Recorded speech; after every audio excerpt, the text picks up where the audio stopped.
Sports Radio 560 WQAM Miami Fort Lauderdale presents The Neil Rogers Show. To talk to Neil, call 567-0560 toll free for Dade and Broward, or pound 560 on your cell phone. The opinions of Neil, his guests, Morning, people. or anyone else By the way, on the you're show still do an not asshole, baby. necessarily reflect those of WQAM, Beasley Reed Acquisitions, or the Beasley Broadcast Group.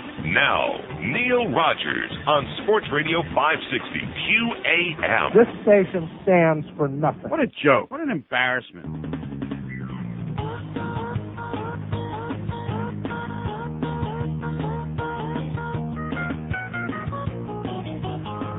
Who the f*** is that? Well, she got Bill Clinton's name and she put up with it one night stand now. Then she forgot all about the whiskey, said the subject is beat down. Outrageous. And now she's in New York City cause Hillary wants her own Senate seat now. And she will run till the voters tell her to go away. Well, she thought all along that his star was getting wise to her now she had to survive. And since she made her testify, she was thinking her career was all through now. But now she's gone to New York City cause she's looking for some folks to go now. You shouldn't and she will run till the voters tell her to go away. Yeah, she will run till the voters tell her to go away. 10:01 at 560 WQAM. Happy Tuesday to you. Boy, we got some interesting stuff today. First of all, like I said, Pete Bolger, you're still an asshole. The inside word is that this inside fax that we got yesterday, the memo from Stupid Talk, that it was a setup job, that they sent it over to us so that I would read it on the air. Well, guess what? I hate to break the news to you, Pete. It was in the newspaper. How do you like that? In addition to which, we had the Phil Henry thing here on Friday. Are you sure? Yeah, before anybody else, including all your people inside the building. So you can laugh over there all you want, Petey, sweetie, but the fact is, everybody else is laughing up their ass at the tremendous amount of local talent you're putting on here. All the big winners, like Jim Rome. You know, I talked to 600 sports nerds since I left here yesterday, and every single one of them said, you know, Jim Rome? He's an asshole. He blows. Blows. He's the Steve Kane of sports talk radio, desperate, contrived controversy. Screaming and yelling and carrying on about nothing. I got a great idea for you, Pete. In fact, if you really want to compete, here's the deal. Since you're putting all your eggs in one basket, why not just play the Phil Henry tapes 8 times a day? Huh? 8 times 3? That looks like 24 hours to me. There you go! Shouldn't have given him that idea. It might just happen now, you know? Oh, God. So before I get going here on what we're going to be talking about all day today, and I do mean all day, this is one of the most bizarre, and of course it came from a very bizarre guy, Peter Leonard. You know Peter Leonard? Yeah, we all know Peter Leonard. One of our sales holes, by the way, if you don't know who he is, whose skin looks like shoe leather on a bad day, who looks like a cigar store Indian that's been out in the sun for 6,000 years. A certifiable crazy person, Peter Leonard from our QAM sales department. So I'm in here this morning talking with our program director, Bluff Lindsay, unloading 5 million ideas on him, unloading lots and lots of sputum, I guess would be a good way to put it, after a psychotic day yesterday. And Peter Leonard walks in there, hey, what's doing? With that usual psychotic, obnoxious, disgusting approach of his. That's just part of his obnoxious, disgusting personality. And puts an envelope down on the counter over here to my right. Well, as I'm talking to Bluff, I open up the envelope, not having any idea what's inside. And I see there's a letter, and there's also a photograph. There's a picture of Peter's 2 young kids, Maggie and Max. I'm going to read the letter on the air because I don't want to embarrass a potential sponsor. I won't read the name of the sponsor on the air, but this will give you an idea of what it's all about here at QAM. I'm saving this for my crap book. I will never, ever let this out of my sight. And what have I told you? Every single day of my life that I come in here, I see and experience things that nobody in the radio business has ever dreamed of, much less experienced before, has ever dreamed could possibly happen. Have you ever seen a letter like this? No. I've been showed it to some of the other salespeople, and they looked at it and went, like that. Here's what the letter from Peter Leonard says, and keep in mind, here's a picture of his 2 young kids in with the letter. Dear Uncle Neil, how are you? We really like your radio show. Our daddy says that you are funny. Our mommy thinks you're vulgar, but she's stupid and a typical bitch. Anyway, Uncle Neil, our dad was having a nightmare last night, and we heard him crying and pleading in his sleep. He mentioned your name in regards to seeing the account. Daddy was saying something about losing a lot of commission if you don't visit the guy's store for 5 minutes. We don't know what commission is, but Mommy says that Daddy doesn't get laid without it. As a matter of fact, we don't know what laid means either, but we think it's a good thing. Would you please go see the store just once? No. Daddy said he would get a limo to pick you up and bring you back. No. Because you'll have a lot of free products to take home. The guy will sign an annual deal of $250 a spot, plus a $25 talent fee for you. $125 a week times 52 weeks is a lot of shekels, plus it'll get Mommy off Daddy's back and onto hers. Let us know if you're willing to do this. No.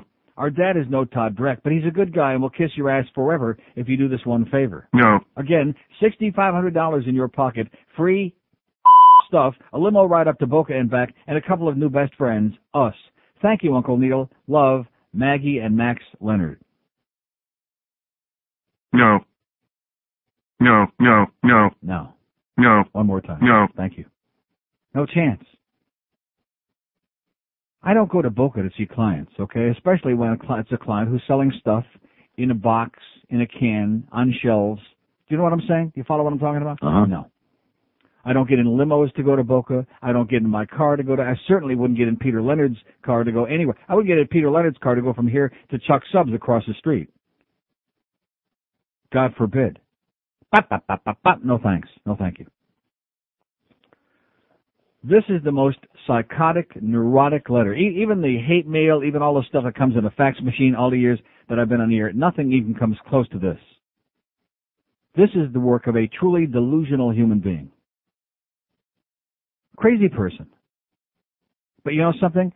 We specialize in crazy people around here at QM. That's our specialty. That's what this place is all about. Crazy people. You know, I've told you this before. Every place you work, I know a lot of you out there, most of you work for a living. And anywhere you've worked, there's always, 1, 2, 3, some eccentric people, bizarre people, some assholes, people that just, you look at them and you just think, you don't want to go anywhere near them. No matter where you work. That's part of life. But in this place, we've got a whole team of them. Maybe because we're the sports station, we have like enough to fill out. We're not talking a baseball team. We're talking a football team's worth of bizarre, weird, strange, unacceptable people. Subhuman assholes. And, of course, there would be those people who say, well, maybe it's you, Neil. I don't think so, because I've worked in too many other places with too many different people. Got along with most of them.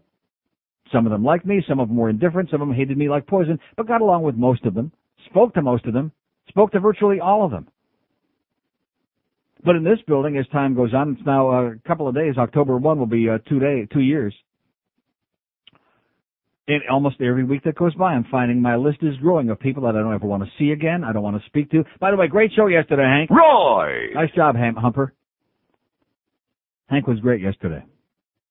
Only as I was listening to Hank, I discovered a whole lot more things about this OJ business that I wasn't even aware of. And the steam was coming out of my ears as I heard more and more about this crap. That we work inside, no matter what it is that we bring into this place, ratings, money, whatever it is, means for nothing. It accounts for nothing. Because, again, if you're not part of the fearsome fivesome, then you don't count for anything in this place. I've told you that for a long time. People think, oh, that Neil sure is funny, That sure is a joke. It's not a joke. It's true. You could be on here with a 90 share bringing in $20 million of revenue every year. And unless you want to participate in the sandbox with Greg and his buddies, you're an asshole. You're a problem. You're a piece of crap. But it's especially heartwarming to me to know that our sales manager, who quite frankly doesn't tell us much about anything that has to do with sales, but our sales manager is now involved in the promotions department. Is she promoting anybody on the air here? No. Hank? No. Morning show? No. Me? No. Ed Kaplan? No. Ball games? No. Promoting OJ. She's the conduit to the media to make sure they got out to the golf tournament on Friday to see OJ. As in... Yeah. Right. So I have 20 or 30 million words I have to say about that, and I will, at great length. This station stands for nothing. In theaters now, from the producer of Teaching Mrs. Tingle, it's making the teacher tingle. Hey, Teach, here's my new science experiment. Here, play with it. Oh, God. making the teacher tingle in theaters and sex shops everywhere. I don't care what George says. Mystery Alaska looks pretty interesting to me. You know, it's the hockey part that I'm excited about. You know what I'm saying? Uh-huh. Sure. 10:14, huh? It's the hockey thing. It's a lot of naked teenagers, including young hockey players. What's wrong with that? Graham James said it would be okay to watch. So anyway, before I get into my long, ponderous OJ business here today, and it's not only about OJ, it's about a whole bunch of like assholes and liars and game players, and also a lot of you people out there who glamorize anybody who's supposedly a celebrity. You know what I'm talking about? People that ask for autographs. If it was Ted Bundy, if they could bring him back to life for like 10 minutes, we'd have an autograph session out in the goddamn parking lot. Oh, you better get here before he dies again. Before they stick him back in a box. Ted Bundy, they just popped him up for about a half an hour. He's got enough energy left to sign autographs. And you know something? There would be a line. There would be a freaking line. Because anywhere there's a quote-unquote celebrity, there are assholes looking for their autograph, looking to latch on. Klingons, human Klingons. Kind of like Sam. Like I've told you, he's like an appendage. Not like an individual independent person, but like an appendage. Oh, look at me. I'm with OJ. I'm with Enrique. I'm with Jordan Knight. I'm with somebody famous. I'm nobody, but look at me. I'm with them.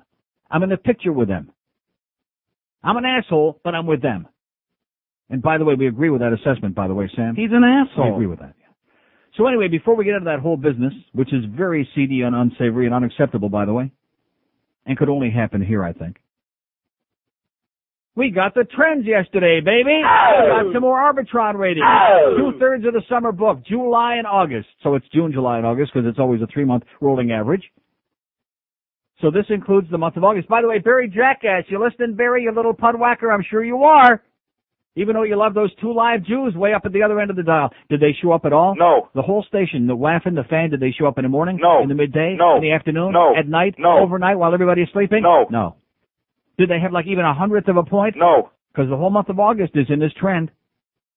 So even though it would be a small number, but I mean, if they had any diaries at all, something would have showed on there, and some demographic. I scoured every day part, every demographic. Did they show up at all? No. No. I know if I'm a sponsor, I'd sure love to be buying spots on a station that nobody is listening to. That sounds good to me. Although maybe they give better service than our people here. That could be. Wouldn't take much. But anyway, so here's the, mornings on this station. I don't know what happened there. It couldn't be those 20 and 30-minute commercial breaks, could it? Uh-huh. Because I noticed the QAM hasn't dropped that much, which is the total number of people listening during the week, but the length of listenership on our morning show has dropped precipitously. Where the hell is it? From 4.5 hours to 3 hours during the week, causing their average quarter-hour share in 25 to 54, our coveted demographic, to drop from a 3.2 to a 2.1, which is probably the lowest number they've had in a long time. I mean, in a long time. Of course, a lot more of that college football talk. You can get it down to a 1.5 next time. Hurricanes. Does anybody care about the Hurricanes? No. It's a phantom thing. They lost a couple of games now, so it's nobody cares anymore. They lost a couple of games. So get on to something somebody might care about. Uh-huh. There you go. Like that golf tournament. So anyway, the big story, though, in the book, rhymes with book, it's called Book. As we continue following. And by the way, Pete Bolger, we're laughing again our asses off. In spite of your goddamn inside memos and in spite of all your, and by the way, thank you so much for listening religiously to the Neil Rogers Show on 560 WQAM, which midday we had a 6.4, 10 to 3. So but from 10 to 2, we had still about a 7 share in 2554 persons. That's persons. So in men, we did about, 12, 13 share. Not too bad. Not too shabby. How do you like that, Pete? And of course, we couldn't do it without you. But goes to show you that they put on this tremendous talent. Rick and Suds went down a little bit in the morning. Had a little bit of a drop, couple of tenths of a point, nothing dramatic. But they've kind of leveled off. They went from a 2.1 to a 1.9 in persons 2554. Right behind, by the way, QAM's 2.1. Right on our ass. Neck and neck, nose to nose. Is it Rick and Suds? Is it the worst team? They're like that close together, like a little curly hair apart. I was going to say a hair apart, but that would be bad. But the big news is in the afternoon, and I forgot to look at this until just moments ago, and Joe was sitting in there, and I said, I wonder how the Babbling Brook is doing. If she can drive that number just a little bit, it's slow. It's a slow process. You start at one point, and then you drop a tenth here and a couple of tenths there. Although in the beginning she was dropping like a rock. I mean, you know, but when you only got that little much left, when you only got 10 people, only 1 or 2 of them can die at the same time. Persons 12 plus in the afternoon on Stupid Talk with their 50,000 watt signal. And by the way, there we are promoting you again, Pete. Is it doing any good? No. Will it do any good? No. No. There's IOD with a 1.4. Oh, there she is at the bottom of the page, dropping from a 1.4 to a 1.3. That's 12 plus. That's the entire universe. But let's get to that important demographic again. 25 to 54 persons, men and women. 3 to 7 p.m. Is she on the first page? No. No. Second page? No. How about the third page? No. That's pretty far down the list. Oh, but at the top of the fourth page, from a 1 point in the last trend, and by the way, it was 1.2 in the spring book, then a 1 point, and now in the newest trend, I knew she could do it. Only Mr. Ego and John Ford have been able to do this on 50,000 watts. Breaking a 1 with a 0.9. All right, let's hear it for the Babbling Brook, who keeps her job, by the way, because Pete Folger can't find any local people to put on the air. All he knows is putting on tape shows and syndicated shows and repeating stuff over and over again. That's his idea of putting on great talent. How's Karen Kay doing, by the way? How's Grego doing? How's Mike Church doing? How's the John Ford show doing in the morning, Pete? How's the Steve Kane show on INZ doing? It's just amazing. 50,000 watts right there in the middle of the dial. Do you have any idea what kind of a signal that is in the daytime? Nighttime, you couldn't hear them like 10 feet away. But during the daytime? No, seriously, at night, because I used to work there. At night, if you live in Broward, and you drive like a little bit north, I mean like a couple of blocks, I'm not talking a mile, you drive a couple of blocks north, you can no longer hear the signal. You can see the towers right behind you, you can't hear it because it's directional south at night. But during the daytime, 50,000 watts of pure unadulterated crap with a 0.9 in afternoon drive. I'm going to tell you something. Hank hopes you take real good care of Brooke. Don't ever let her go, Pete. Don't ever let her go because she's an important ingredient to our success, is making sure that she stays on the air. Of course, once they start replaying Phil 8 times a day, Hank will have to contend with that too between 3 and 6, I would think. Let's see, 9 to noon, 3 and 6, every 3-hour increments. All Phil all day on INZ to kind of fill in the dead spots, and there are a lot of them. So that takes care of that. Like I said, our morning drive here Hank went down just a little bit, not too bad. I went down just a little tad from our gigantic number we had in the previous trend, but still a big, big number there. About a 7 share. Eat your hearts out. But our morning drive here, like a little on the weak side with a 2.1. And even the men dropping precipitously there in the morning. I wonder what that's all about. Maybe some of the ex-morning show listeners will call in and tell us why they've disaffected. And it's not like they went anywhere. You know, in other words, like you try to find some other station that went up that would logically be our audience. It's just that they keep tuning it off because they can't find the show. Maybe that's the reason. I don't know, but the length of listenership is generally a pretty good indication that the format blows, that we got too many goddamn spots. Too many spots spoil the audience. Just drive them away. Send them diving to the dial. How many times have I gotten in the car in the morning, punched up the button, there it was, and just before I could even get my CD in the player, what did I hear? Spots. This morning I got in the car and there was Geldy with his dulcet tone. There's one of those spots. And I thought, oh boy. And don't get me wrong, Geldy is the voice of sanity there in the morning show. I was wrong about that. He's the glue, the LePage's glue that holds that thing together. Now that he stopped being a suckling. And by the way, nice going, Geldy. He's still doing the Panthers job, doing that Panther pregame and doing the stuff out there at the arena. He's still doing that, but he's no longer the underling, the suckling, like he used to be for the organization. And believe me, it's not going to be easy to be the suckling for that organization this year, especially if Bure goes down. Oh my God. Woo! You think it was ugly before. And the rumor has it, I can't tell you where I heard it, but the rumor has it that the season ticket sales for the Panthers are off almost 20% from last year. So if they had about 16,000 season tickets, I think that's pretty close to what they had last year. That would be about 3,000 less, would be about 13,000. You know what that joint will look like if we have 13,000 season tickets and like maybe a couple thousand of them don't show up some nights? I mean, back in the old Miami Arena when we had 11,000, 12,000, it didn't look that good. But in this arena that holds almost 20,000, it'll look real bad. So let's keep Pavel healthy. Let's keep Brooke Daniels healthy. Huh? Maybe we can hook the two of them up together. Maybe, speaking of LePage's Lou, maybe she can give a little wax job there to Pavel. Just don't get the wax too hot, sweetheart. Or maybe we can put her on a station where she belongs, on Waxy. That would be perfect for her. You know that story, do you, about her wax job? Why do you want to hear it? If you ever saw her and you heard the story, you'd be grossed out. You'd lose your appetite for your free lunch today. Now, getting back to this other business at hand. I had yesterday, I spent maybe 4 of the most psychotic hours of my life between 3 and 7 p.m. If I didn't have 697 conversations with my attorney, Norma Kent, who had 2,582 conversations with Alan Fertel, the attorney for this radio station, then we didn't have one. Not to mention the conversation I had with Josie Lambert, who, by the way, I apologize for calling him Jose. I didn't realize he was a frog. It's Josie. I think he's just spelling it wrong. Nonetheless, at the Fort Lauderdale Sun-Sentinel, who writes the South Florida Insider. Of course, my conversation with him was after his conversation with some people in this building who told him some astonishing things. Like, oh, Neil Rogers is going to sue WQAM. Did I tell anybody I was suing WQAM? No. No. Am I suing WQAM? No. Not yet. I mean, where does this stuff come from? And this precipitated back and forth and back and forth and forth and back to the point where finally I had to call the head cheese right at home, Greg Reed.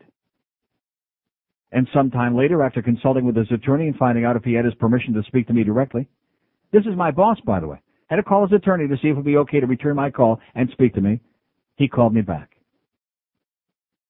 And so the big powwow that Josie, that he refers to in his article today, it will take place at 2 this afternoon. Alleged. I mean, it's about time to get the goddamn Hoover in this place, you know? Get out the gigantic vacuum cleaner. Get that big suction cup from the sky. And kind of suck out, if you pardon that expression, some of the dead weight in this place. Some of the troublemakers, some of the problem makers, some of the people who actually just steal money from this place twice a month. Steal. Take a check, do nothing. Stir up a lot of crap, but otherwise do nothing. You know what I'm talking about? Uh-huh. I think you do. Dear Pants, I don't think I like you anymore. You used to watch me shave. Now all you do is stare at the floor. Oh, dear penis, I don't like you anymore. It used to be you and me, a paper towel and a dirty magazine. That's all we needed to get by. Now it seems things have changed, and I think that you're the one to blame, dear penis. I don't like you anymore. He sings, dear Rodney, I don't think I like you anymore. 'Cause when you get to drinking, you put me places I've never been before, dear Rodney. I don't like you anymore. No. Why can't we just get a grip on our man-to-hand relationship? Come to terms with truly how we feel. If we put our heads together, we just stay home forever, dear penis. I don't think I like you after all. Oh, and Rodney, while you're shaving, shave my balls. Oh, that was just a joke. Last part. There's something you can relate to, a little something special for all you little shavers out there. 10:33 at 560 WQAM. By the way, I guess Peter Leonard wants to know, will I go see that place? No. Leave it in a limo? No. No. Tell his kids. No. Tell them to. Tell them don't take it personal, but the answer is still No. No. By the way, we got a little fish for information. Maybe over at Power 96, somebody knows something. Oh, this is a good song, so they probably know anything about it. There's a video that I saw in Amsterdam that just captivated me, and I saw it on Much Music last night. It's called Let the Music Heal Your Soul, and it's by the Bravo All-Stars, which is a compilation. It's on a European label, so we probably don't have it yet. It's by a compilation of, like, the Backstreet Boys are in it, and all these European groups. There are like about 8 or 9 different groups who are singing in this thing, you know? It's like this big production. And I was able to tape like a little piece of it.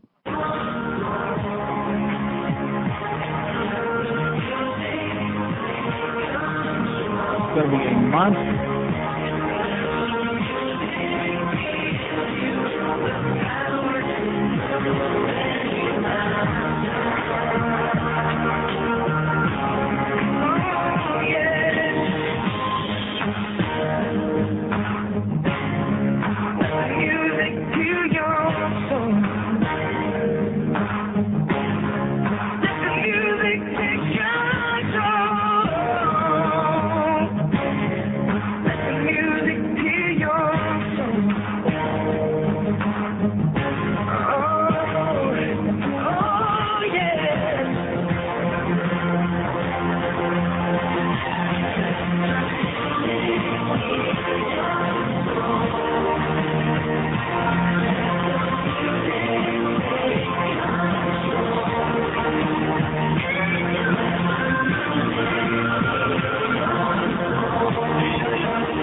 So like I said, it's the Bravo All-Stars are going to be gigantic, and isn't that interesting that you hear it first here? Probably not on Power 96 or any of the other stations in this town that play such crap music all day long. Maybe they got that record at Power 96. Do you think they... No. By the way, how's my Backstreet Boys tickets coming? Anybody seen those? No. So anyway, getting back to the meat of the matter. Oh, and also last night, I don't want to forget this, because once I get into this OJ business, I might take 20 or 30 hours on it. Last night on Dateline, and thanks to the guy that called us yesterday to tip me off on this, they had a segment on the Atkins diet. Now, generally speaking, once they have a segment, they promote that they're going to have a segment on this, on any television show, you know it's going to be negative. They've always got to poo-poo it because they have to support all the old, stereotypes about meat being bad for you and cholesterol, all this other crap. Well, actually, this was fairly balanced, and they had Dr. Bob on there. By the way, I know this great place in Boca, but anyway. So they had Atkins on there, and they had this one guy who had weighed 315 pounds, and his cholesterol was sky high, and he tried every diet on the, you know how that goes. And he did the Atkins and lost 100 pounds and has kept it off for a year. And he did go off for a little while and gained 12 pounds back very fast, because that's what happened. But he got back on the thing, and he's kept 100 pounds off for over a year now. And his cholesterol is way, way down. And then they got some bitch on there, and as soon as she opened up her mouth, I said to John, I said, that's a registered dietitian or a nutritionist. And after they finished, they said, oh, there's Sheila Schmagegi, who's a registered dietitian. And I said, aha! And she, of course, is ripping it to pieces. Let me tell you right now, registered dietitians and nutritionists know nothing about anything that has to do with diet. They know about as much to do with health and diet as the American Diabetes Association does, which is nothing. Zero, nada, zippo, nada, not an iota, nothing. Less than nothing. So I thought it was a pretty balanced piece on Dateline last night. And basically they didn't say you're going to die and you're going to have this, and you're going to have coronary artery disease and all these other horrible things. It was fairly balanced. Even with Bob Arnott, who was on there, who's kind of a weird guy, who I think is taking the same kind of stuff that Peter Leonard's taking these days. He always has that kind of like Spacey look, that Kevin Spacey look on his puss. By the way, Kevin Spacey is not, okay? No matter what you think, he's not. You do understand that. He's not, just like the Backstreet Boys, he's not. 22 before 11. I'll get to this eventually, just, you gotta take all the time you can, you know how that goes. Now listen, I'm getting off of this damn phone thing. Especially in this place. It's poison. Suck it in and hold it. Tired of the same old flavors of yogurt, cherry, strawberry, banana, peach, blueberry? Well, look out, taste buds. Prepare yourself, palate, for Crudeson's Trout on the Bottom yogurt. Trout on the bottom, fresh water. Trout on the bottom, oh rainbow. Trout on the bottom, fresh water. Trout on the bottom, oh rainbow. Crudeson's new Trout on the Bottom yogurt, combining the delicious attributes of yogurt with hearty chunks of rainbow trout. No frills, no gills, just great taste. Crudeson's Trout on the Bottom yogurt, regular and de-eyed. Okay, 19 before 11 at 560 WQAM. Hank's going to be doing a show at Cool City Entertainment and Restaurant Complex at the southwest corner of Pines University in Pembroke Pines starting today. He'll be there every Tuesday. Cool City is a Key West-style complex featuring Sloppy Joe's, a cigar martini bar, upscale steakhouse, a sandy beach, and more. Huge complex of restaurants and bars, which fits in perfectly with us. And I'll be at Specs. Don't forget, we got, starting this Friday, October 1, the Best of Neil 99 will be in all the Specs stores all around town, in Dade, Broward, and Palm Beach. And we'll be doing our first appearance of the year, fundraiser at Specs Music at the Sawgrass this Saturday, October 2nd, noon to 2. OJ won't be there, by the way. Like I said, OJ better not be there. And we'll have the Best of Neil CDs and cassettes. Specs Music in the Sawgrass is at the Blue Dolphin entrance right near Ruby Tuesday off Flamingo, near Rooms to Go. So that's this Saturday. Okay, so anyway, getting back to this, look at that. Here's a call in Gainesville. Hello. Oh, look at one. And Joe didn't forgot to do the thing. Well, it's not your fault. You didn't realize. You forgot to reboot the phone. It's not going to work. So here we go, rebooting the phone again, because we just can't do it right here at WQAM every day. You know something? But the way I look at it now, this should be my worst problem. This should be the worst thing we have to worry about, is that we have to reboot the goddamn phone every morning because we got a crap phone system. And now all those pain in the ass callers are gone, and I can proceed like I was going to do. Sorry about that, guys. Maybe the Gainesville call back. He was waiting on his or its or whoever it was dime, too. That's sad. That's really very sad. But don't blame me. I had nothing to do with it, okay? Just blame this organization because they're too busy. They're too busy bringing in celebrities from out of town to play in golf tournaments where we don't want them at. We can't afford the money for a real phone system here. We got to take our promotional money and spend it, according to Sam Duque, our promotions director, spend it to bring murderers in here to screw up golf tournaments. Oh, you're back. Hello. Hey, Neil. Yes, sir. I just got back on. I hadn't been listening to you, so I really don't know what you've been talking about all morning. Uh-huh. I wanted to talk about what you were talking about last week with the fraternities. Yeah. It's basically a way to basically meet people that you have no idea, and they basically have to be your friends, and you have to be your brothers and stuff, and it's just the cheap way to meet friends instead of being a sociable person going out. Yeah, and get them naked, yeah. Exactly. Oh, that happens all the time. Yeah. All the time. And as a matter of fact, they run the student government up here because they basically all have to vote. There's voting boards up here, and everybody in the fraternities has to go out and vote. And they're only about 10% of the people here, but everybody has to vote. Mm-hmm. And it's disgusting. It's just the worst thing in the world. It's not really a democracy. Just like what we have now in America. It's not really a democracy. There's a handful of people with all the money and all the ammunition, and they run the world. Yeah. And it's a disgusting thing, Neil. So. Well, it goes to show if you're willing to get naked and take your clothes off for all your buddies, you can start getting a lot of power. Feel the power, maybe. Oh, that's what happened to Bill Clinton. There you go. Yeah. Okay, right. Neil. Okay, have a great day, pal. Bye. What did he say? That's a gay club, you moron. Something like that, he said. I still can't get over that. Oh! 0.9. That's, something? That finally cheered me up. I finally have something to be sad about. It's not important in life that you succeed, but that no talented assholes fail. Isn't that how the old saying goes, something like that? Uh-huh. It's not important that you succeed, but that assholes really fall on their ass, like Brooke Diana. And you know something? If she had a 0.9 following fat-ass Limbaugh, just imagine what she can come up with following 3 hours of Jim Rome. Oh, I don't think we've seen the end of the decline yet. Keep your eye on that falling needle, baby. 0.9 is only the beginning. Diminishing returns. So the law of diminishing return. Yeah, return to sender. Send it back where it came from. Like New York, with that disgusting sound, with that bitchy, she's a broad. Attaboy, Pete, nice going. You know how to pick 'em, sweetheart. Get that finger right back in your rectum, because you sure know how to pick 'em. He's over there laughing. Oh, we sure set him up yesterday. He's giving us a lot of promotion. You know something? How about 6 months from now when you're still sucking wind, huh? Mr. Expert, Mr. Hotshot, Mr. Brilliant Genius, climbing up the ladder, suckhole. He was sucking up the ladder with Tim Williams over there at God Gannett. Then he was sucking his way up the ladder with the Paxson people. Now he's with Clear Channel, and he's still sucking. And everybody still hates him like poison, and he's still a backstabbing fool that doesn't know his ass from his goddamn rectum. By the way, thanks to my friend Lenny at Air Around the Clock, sent me a glowing letter here and a nice watch. Is that like Pagola or something, the fact that I got a watch? I don't think so. That's one of our fine sponsors. Thank you, Lenny, at Air Around the Clock, who do a nice job in my house, by the way. And the guy who came and did my house was a big groupie, too, so that, always helps. I'm not, well, maybe I'll take Fort Lauderdale. Hello. Yeah, hey, Neil, how are you? Yes, sir. Okay, yeah, I tried listening to Brooke one afternoon, and I couldn't do it. I really couldn't do it because she made no sense to me at all. Yeah. And then I switched over to Is she talking about how she waxed her crotch that one day and Oh, when the paramedics came and things like that? Right. Oh, yeah, I heard that story. Yeah, see, Joe should be able to relate to this because he likes to, his girlfriend makes him shave his balls, so he ought to be able to relate to some broad that has to do a wax job on her crotch. Oh my goodness. Yeah. I just can't imagine walking into a room and seeing that though. But you don't really have to be a sports fan to listen to Hank because Hank has a really good way of telling a story. Yeah. Hey, stupid. Yeah. Yeah. But I love Hank until the calls start.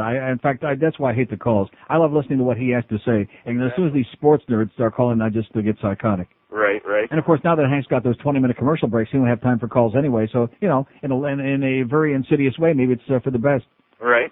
Yeah, because that's how all his listeners really get into his show. It's like you said, because he tells such a great story. He was great yesterday. Yeah, but I listened to you and Hank. I tried listening to the first time, or the first team rather.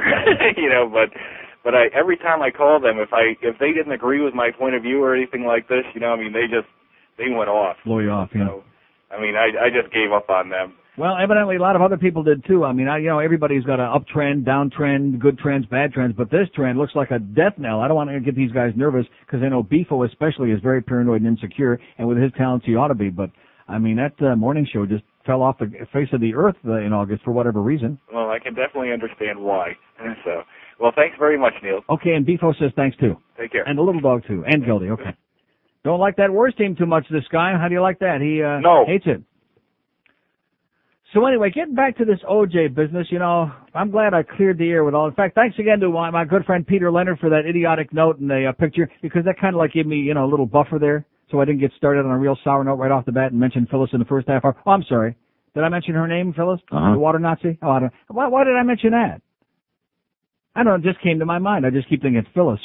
That name just keeps coming to my mind over and over again. Don't say it. Well, Phyllis, that's a lot more friendly than saying the water Nazi. I'll mention her by name. Phyllis. Well, she's a big OJ licker. The first day I ever came in this building. No, seriously, this is a true story. The first day I ever came into this building with Norm Kent. By the way, thanks a lot, Norm, you piece of crap, you faggot. But anyway, the first day he brought me in this building after we had signed the deal, and I'd gone through a lot of really ugly phone calls back and forth. But not so many phone calls, just trying to chase down Greg Reed, who has this bad habit called not returning phone calls. Maybe his lawyer wouldn't let him return my calls. I don't know. But at any rate, come in the building, and we're getting the guided tour. And at that time, we were actually still speaking. In fact, even way back in those early days, we were still speaking when she was making sure that Hank had no spots on his log because she hates him like poison. But at any rate, that's another story, which I'll save for later on. So at any rate, I go into her office, and I look on the walls, and I see all of this OJ memorabilia. Oh, man. I see these pictures and these jock straps, and I thought, what is this? What is this crap? And then come to find out, as people are very enthusiastically bubbling all around here, telling me that, oh, yeah, Phyllis, she's only one of the OJ fans that we have in this building. Yeah, this radio station suffers from O.J. Simpson disease. Yeah, that's a true story. It's an illness. It's a disease. And, of course, the leader of that is Roy! By the ringleader. I shouldn't have said ring. I wonder if he's wearing a ring today. I bet you would know. But at any rate, I won't say that name yet. At any rate, we have a bunch of people who, for whatever reason, are obsessed. And, of course, keep in mind, this is long after the trials and the murders and all of the other, and the fact that almost universally O.J. is reviled by anybody with an IQ larger than their thumbnail. Because not too many people like brutal murderers and scumbags and people who have done all the things that he's obviously done. People that beat their wives, all of these kinds of things. Although, when you got a sports station, a jockstrap sniffing station, beating your wife kind of fits right in with the whole ambiance of it because that's a jock thing. Beating your women. Not necessarily your wife, just beating your woman. Maybe she's your wife, maybe not. Maybe she's had 20 or 30 of your kids, maybe not. Maybe the bitch down the street had them. So I was kind of taken aback. That was my first inkling that there was something a little bit strange in this place. Something a little bit out of the ordinary in this building. Plus the fact, of course, that there was mildew in all the carpets, and holes in the walls. And it looked like a toilet. It smelled like a toilet. It was a toilet. And by the way, is our construction project anywhere near completion up here yet? No. No. It's now almost the 1st of October. We came up here on the 3rd floor in early March, I think about the 5th or 10th of March, from our 2nd floor temporary studios. We came up here, and of course, once we came up here, almost everybody went back down on the 2nd floor. They were trying to tell me something way back then. Like, you come up here, we're leaving, we're going down there.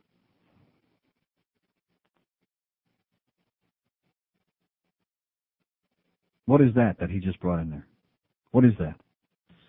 The Neil Rogers Best of Neil campaign to benefit Center One kicks off. Press release. Great. Useless turd. Sam Duque, useless turd. Seriously. Teats on a bullfrog are more useful than Sam Duque. But at any rate, see, that's distracting because I don't want to see him. I don't ever want to see him again. As long as I live, I don't want to see his face. I don't want to see his ass. I don't want to see any part of him. Just like I heard yesterday, Hank saying you don't want to see Roy! Which I would agree with that, but I certainly don't want to see Sam Douchebag. You want to know why? He's an asshole. And a professional troublemaker. He's a putz. He's a punk. But he's the spokesman now, you understand, for me, for the radio station, for Greg Reed. He's the spokesman, Sam Duque, because he's one of that inside group. Let me lay it out for you, okay? If you got a lineup card, let's pretend we're doing a baseball game. You know how everybody gets the pencil out? Well, not everybody, maybe 3 old farts that keep score at a ball game, especially a Marlin game. Get out your scorecard. Here's where it is. Here's Greg Reed up there on top with the little hat, the little king on the crown, the thorny crown. And here surrounding him in this little circle, we have Phyllis, the water Nazi, Luann, our sales manager. We have Sam Duque, our promotions director. And we have, kind of like by association, Roy is there too. That's it. That's the inner circle. Those are, as I've called them many times in the past, the untouchables here at WQAM. Those people have jobs for life. Take it to the bank. No matter what they do, no matter what they say, no matter what they might they could come in here with like a shotgun and blow 15 people away. They have jobs for life. Now you might ask, you might be, kind of wondering, why? I don't know. Well, I mean, I do know in some cases some of them may have some naked pictures. I don't think that. Roy! Well, now that I come to think of it, maybe he does. Maybe he's in them. I don't know. We'll have to find out. It's a gruesome thought, by the way. But nevertheless, let me just give you a little bit of history about this golf tournament. And quite frankly, I mean, Neil Rogers, what do I have to do with golf? Anything at all? No. No, I can't stand golf. Not only can I stand golf, I can't stand people who are into watching golf. If you want to go out and play golf, have some exercise, have a few 20 or 30 beers, whatever you want to do, that's fine. It's a thing. But people that sit around watching golf, I mean, it's just pathetic. It's tragic. I'd rather watch auto racing for 600 consecutive hours, and I'd rather die before I saw that.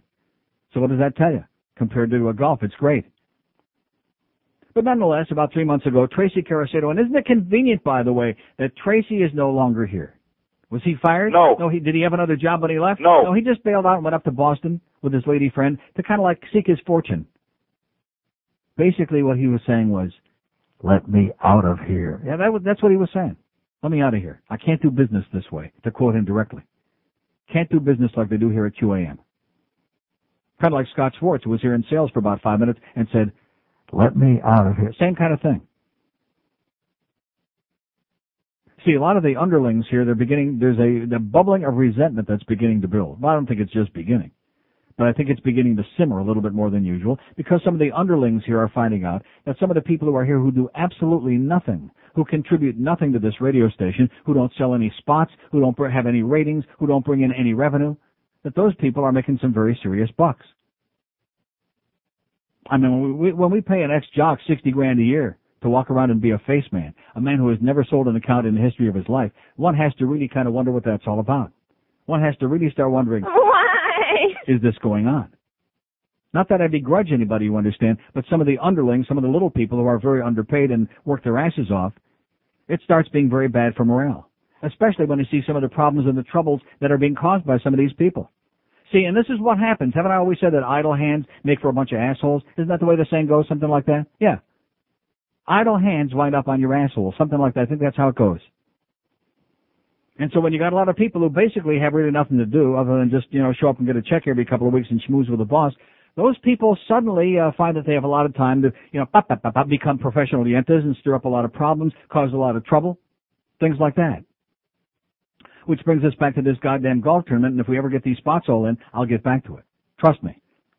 And we'll get back to Josie Lambeat's column in the Sun Sentinel this morning. I hear that Josie is suing the QAM, by the way, is what I hear. Is that true? No. That's what I just made up. Just like somebody made up that I was suing the radio station. Not that I don't have reason, by the way. WQAM, Miami, Fort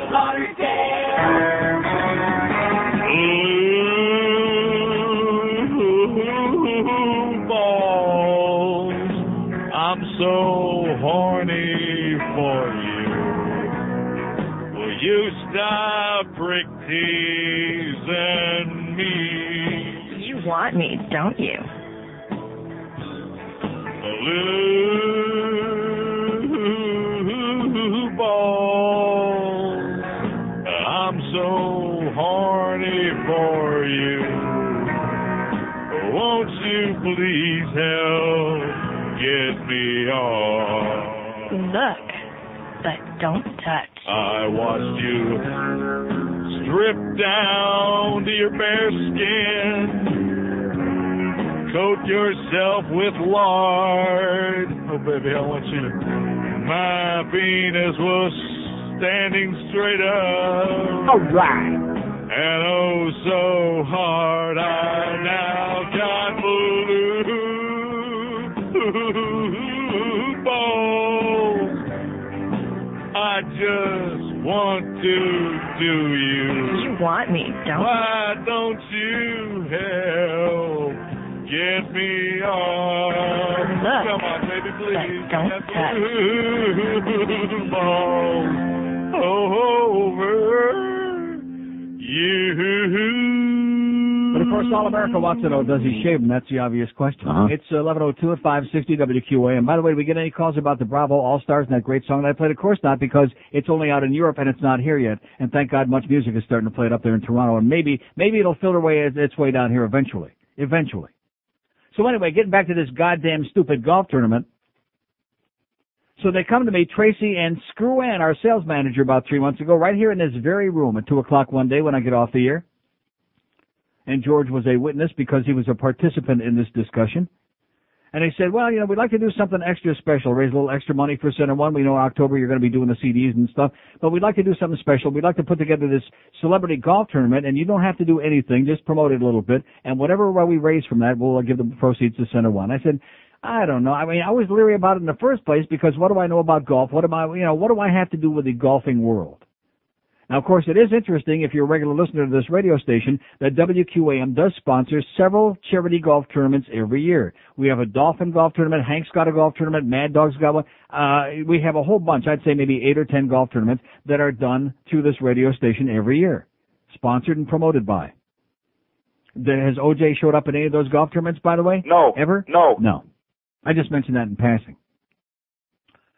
So during the course of the conversation, when they finally talked me into saying, okay, well, let's go ahead, we'll raise some good money for our Center One, so one of them brought up the fact, I think it was Screw Ann, of course, that, well, we might be able to bring in OJ for this thing, at which point the hair on the back of my neck stood straight up in the air, and I said, absolutely, positively, no, if he's here, I'm out. I don't want anything to do with it. Under no circumstances does Center One or yours truly want anything to do if Orenthal James Simpson is involved in this golf tournament, at which point I was promised, okay, no problem. We guarantee you he will not be here. It was a bad idea. Was it a bad idea? Bad idea. And I thought that would be the end of it.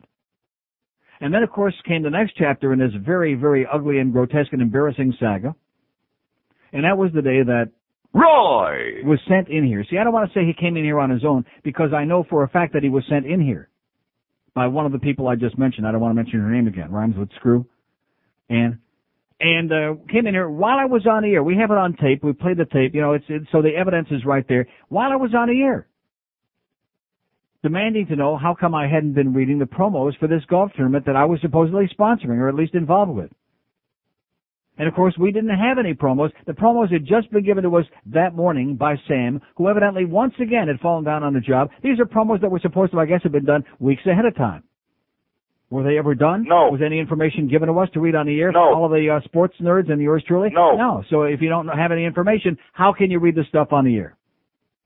I tried telling that to Roy as he stood here mumbling, and I also tried telling him I had a commercial to do, I had a break to do, and we're in the middle of a radio show. I said, Roy, you see this? This is a microphone, you jackass. I'm on the air live. We're doing a goddamn radio show. And, well, don't you want OJ in this thing? And he starts with the OJ stuff again. Out of nowhere, out of the blue. And I said, No. But why? Why? It's because he's a goddamn murderer. Well, he was fun. See, his line is always the same. Always the same line. Well, he was found not guilty with the criminal trial. I don't care. We don't want anything to do with him. Don't you understand? Very simple two-letter word. No. Even a dumb ex-jock can understand. No. No. No? No. Oh, they can't. Now, how's that go? No, they can't understand it, or the word is no? Well, we'll figure that out. Can you understand it, Roy? No. No. So evidently he didn't understand it because that was, again, another one of these episodes that occurred because this thing was being mishandled. And then just a few days before it was to take place last Friday, I was being told, oh, this thing's a disaster and they're not selling out getting any people involved in this thing. And so we started really plugging the hell out of it. And then they got a whole bunch of people who came aboard on this thing to help Center One and to participate. And we were giving promos out. Don Strock was going to be involved, and this ex-jock, I forget the list of names. Was OJ's name on there? No. Was LT's name on there? No. No, they were conspicuously missing. They were conspicuous by their absence, thank God. And so to make a long story short, here comes last Friday, and here's the Lago Mar Celebrity Golf Tournament, the WQAM About.com or whatever it was golf tournament, featuring so on and so on, all these other people, all these ex-jocks, including Don Strock. For some reason, he's the only one I remember. Do you remember any of the other people who were? No. But he's a good guy, and I remember his name was on the list, and I remember Mad Dog interviewing him out there at the golf tournament Friday. Come to find out at 1:30 here last Friday, the inside lines here start ringing off the hook, and George is getting spy reports from Lago Mar. I mean, you've already heard this part, but maybe some of you haven't. It bears repeating again because it's shocking after you've been promised and assured that if your good name is involved in this and everybody on the radio station is promoting this, we're not going to be having any axe murderers show up. We're getting spy reports 1:30 here on Friday. Guess who's there? Oh, man. Guess who's not only there, but who's playing in the goddamn frickin' tournament? Oh, man. Yeah, OJ. At which point, everyone's blood started to boil. At which point, any rational human being became extremely hostile, psychotic, and irritated, to say the very least. A couple of minutes later, the inside line there rings again. It's Sam Duque, our promotions ass, who's on the phone and says to George, you sure Neil doesn't want to put him on the air?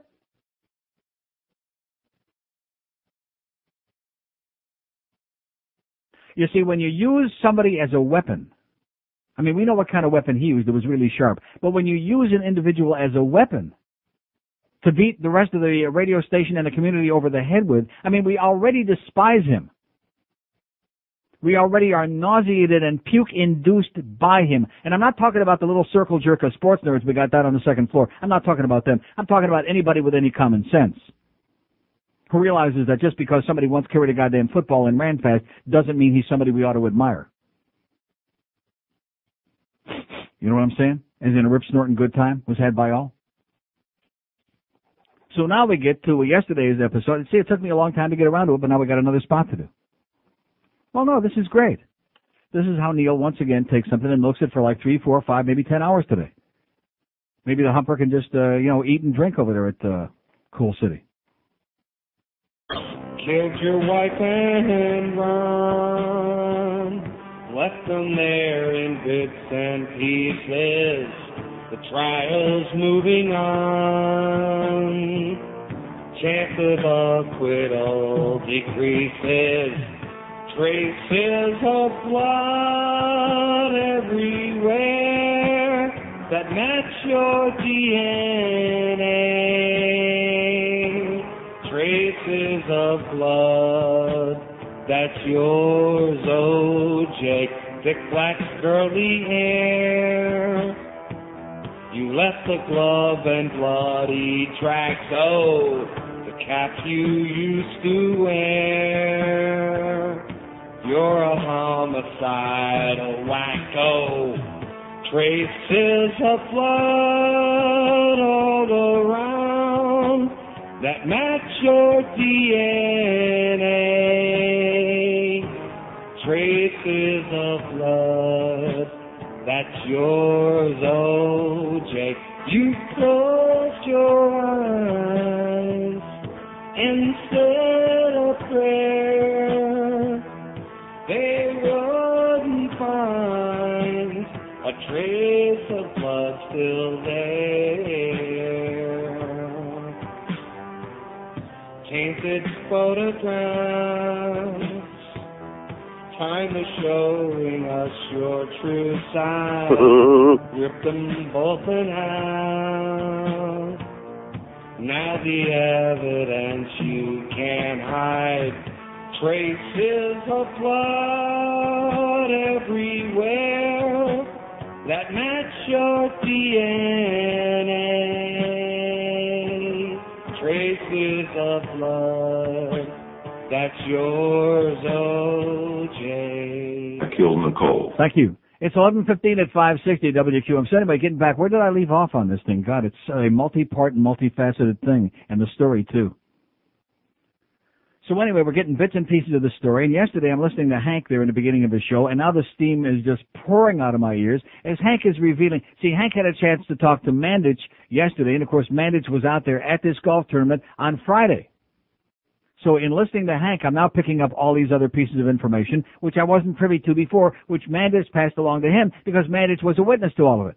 And needless to say, nice job again there, Mad Dog. Yeah. Mandich ripped O.J. an ass, and rightfully so. I was embarrassed and humiliated and degraded to be out there. So come to find out that our sales manager, Screw Ann Winnick, that she was out there on the phone calling up all the media to alert them to the fact that O.J. was there, this big celebrity. And get their cameras out there, and it's a big major story, and yada yada. He's out here at the QAM sponsored golf tournament. Now I don't know about you, but if I'm in business, the last person on the face of the earth living today that I would want to be associated with would be O.J. I'd rather be affiliated with I'm trying to think Slobby Milosevic than with O.J. Anybody. And everybody knows that. Even the apologists for him must know that, unless they're really, really, really stupid. You think they're that dumb? Evidently. So come to find out, and keep in mind again, this is on a radio station where nobody gets any promotion whatsoever. Not a guy with a sandwich board running up and down in Surfside, running up and down Lincoln Road Mall, schlepping around in Sunrise. Nobody, nothing, not a billboard, not a TV spot, not anything, not a zippity-doo-dah, nothing. And to make it even better, then I find out through the grapevine that our promotions director, who's gotten mentioned free, because I guess he's really running the shop here lately, San Duque, that he's got O.J. on camera there. Because, you know, it's that deal again where he can be the human appendage. Oh, look at me, I'm standing next to somebody famous again. I'm always in the picture standing next to somebody famous. I'm a nobody, but I'm standing next to somebody really famous. You know, it must be very sad to have that much of an inferiority complex that you have to always feel you've got to be seen with somebody famous to feel like you're worth anything, like you have any usefulness in life. Although in his case, the usefulness part, I can understand that part. But nevertheless, he's parading out there on Channel 10. I'm getting spy reports yesterday on all the local TV channels. Oh, yes, we brought O.J. in, and yada, yada, yada, and we're proud to have him here. He's a big celebrity, and it's a QAM golf tournament, et cetera, and so on. I'm paraphrasing because I didn't see any of it. Maybe some of you did. Now we come to yesterday. Now we're finally getting a little bit caught up. Yesterday, as I said, I'm listening to Hank recount these stories about what's going on out there at the tournament by way of Mandich. And I was talking to our program director in the doorway as I was on the way out, since his office is right on the way to the exit over here to my right. Get off your duff. Right. And I was bemoaning the fact of how embarrassing this was, that the very same people that do nothing to promote us are busy getting they're all of a sudden becoming publicity directors for an axe murderer that everybody hates with a brain. And he's agreeing with me, of course. And as I shook my head about all this and started walking out, I said, you know, it sounds like a basis for a real good lawsuit to me. And I walked out the door. I get home about 2 to 3. Here's a message from my lawyer, Norma Kent, on the phone. He's in court. He's got a trial going, but he's trying to call back and forth and back. I finally get a hold of him, or he gets a hold of me. Come to find out, in the hour between the time that I left here and the time that I spoke to him, he's had not 1, not 2, not 3, but 4 calls from the attorney for this radio station. Alan, I'm too Jewish for my own good, for tell. 4 calls in an hour trying to get a hold of Norma Kent, who is in court with the trial going on. Beeping, calling the office, desperate, frantic. Also, he's had a call from Josie Lambeat at the Sun Sentinel, who writes this South Florida Insider column that we've quoted from a lot of times. Last week he had the bit about Rick Sanchez and the Atkins diet and what a pig Ricky is. I guess when you run over a guy and the guy dies, you start, eating your way through frustration. I'm talking about a lot of frustration eating. That must be what it is, right, Rick? Uh-huh. But at any rate, so this Josie Lambeat, whose column I do read from time to time and read some clips on the air, and seems like a reasonable guy. He talks to me because he had called Norm. Norm gives me the guy's number, and I call him. It's about 3:15 now. Unbeknownst to me, Josie Lambeat from the Sun Sentinel has already talked to somebody in this building. I don't want to mention somebody by the name of Sam Duque, although he's quoted in the article, so I guess it's not a secret. Somewhere along the line, the conversation goes back and forth, and I don't have exactly how it took place, but somebody is recounting to somebody else that Neil Rogers is going to sue WQAM. Did I say I was suing QAM? No. Am I going to sue QAM? No. Did I tell Sam that I was suing QAM? No. Did I tell Josie Lambeat I'm suing QAM? No. Or anybody else? No. No. And so I have about a 5-minute conversation with Josie Lambeat about this whole OJ thing and about the fact that we were promised and guaranteed beyond a shadow of a doubt he would not be involved in this, so that all of us who were promoting it would not put our good names behind something that we'd be offended and grossed out by, including the people at Lagomar and including the people at Center One. Doesn't take a rocket scientist to figure that out. Very simple. Nobody wanted to be associated with something that he was going to be involved in. So the calls are going back and forth and back. In this meeting that I had scheduled today for 2 o'clock with Greg Reed and Screw Ann Winnick and Duff Lindsay, our program director, this meeting that I had scheduled for today Get off your duff. was canceled. And now there was supposed to be a meeting on Friday morning with the lawyers involved. Lawyers involved. Because Neil is threatening to sue WQAM, according to somebody. According to some crazy person. So now the calls are going back and forth and back. And finally, at about 5 after 6, I thought, screw it, I'm going to call Greg Reed at home, which I did. And his wife answered the phone. He wasn't home yet. And I left a message. And about 15 minutes later, after consulting with his attorney, he returned my call. Thanks, Greg. And our meeting at 2 o'clock is back on today. He was just down here only moments ago, showing me ratings that I've already got here. But nevertheless, showing me that the numbers on this station are higher than morning and afternoon drive combined, by far, by a long shot. See, I know that if I'm working in this radio station and not doing very much, and, and I'm just picking up a paycheck a couple of times a month, I know that I'm going to go out of my way to try to piss off the guy that's, got the highest ratings on the station. That makes a lot of sense to me. Yeah. Right. The guy that's bringing in millions and millions of dollars. A guy who doesn't have a half a dozen people sitting around to, support people on a radio show. The guy who basically sits in there with a microphone and a telephone and does a radio show for 4 hours every day and who's got a 7 share.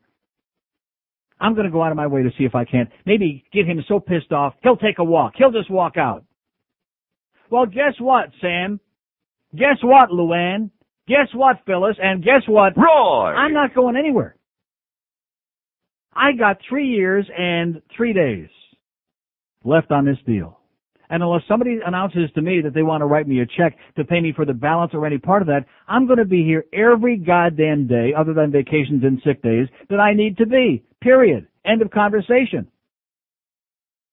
See, in my younger, more impetuous days, and I know Hank was talking to me about this too last week. He had one day he went ballistic with his 13-minute break a couple of weeks ago and was getting ready to walk out. But, when you get a little bit older and you realize you got these bills and you've got, the self-preservation thing comes into account.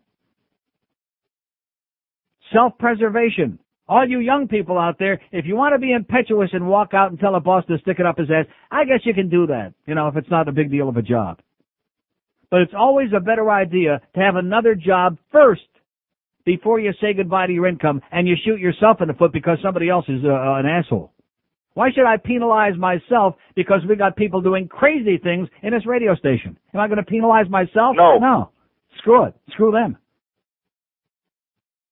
Screw a guy that's making $60,000 a year Roy! for being a face man and doing nothing. Terrifying. How do you think some of the underlings around this building feel hearing stuff like that? I can tell you how they feel. They feel exactly like crap. That's right. This is an incestuous place, too many incestuous relationships going on in this building, and as a result, there are too many people here who have jobs for life, or so they think. I don't really care about that, okay, because one thing I'm not interested in is office politics. You'll never see me here after 2 in the afternoon. 2:01, I'm out the door. And I've told you this for years. I'm not one of those people that likes to hang around because, you know something, the more you hang around, the more, you know, gossip, people start talking, people that hang around a lot when they don't have to be here, you know what they are? They're troublemakers. Any radio station I've ever worked at, the 80 years I've been in this business, people that are always hanging around, people with no lives, they make trouble. They create problems. Come in, be friendly, do your job, do a good job, and when the time comes on the clock, see ya. That's the best way to do it. That's my philosophy. So I really don't care about any of those people. But I'm going to tell you right now, stay the F out of my way. That's my suggestion. That's my frickin' suggestion. If you want to screw with somebody else. Because you're not going to screw with this kid. Okay, Phyllis? Okay, Roy? Okay, Luann? Okay, Sam? I don't want to play in your sandbox. I have no interest in getting my little pail and shovel. I haven't done that since I was a little kid in kindergarten, which is 100 years ago, okay? I'm an old fart. I'm too old to play in a sandbox with a pail and a shovel. And if this is your idea of something amusing, if you're having a lot of laughs over this, that's my comment to you. How about really doing your job that you're getting paid to do, huh? What a concept. How about the sales manager taking care of this crap copy that we get for clients who are paying good money that will expect to get results on this radio station? How about communicating with the goddamn talent who are expected to go on here and do that job? How about giving us some goddamn information and ammunition to work with? Instead of going out there and rubbing up and down on Jeff Cross's thighs at the goddamn golf tournament so you can impress everybody. Jeff Bush.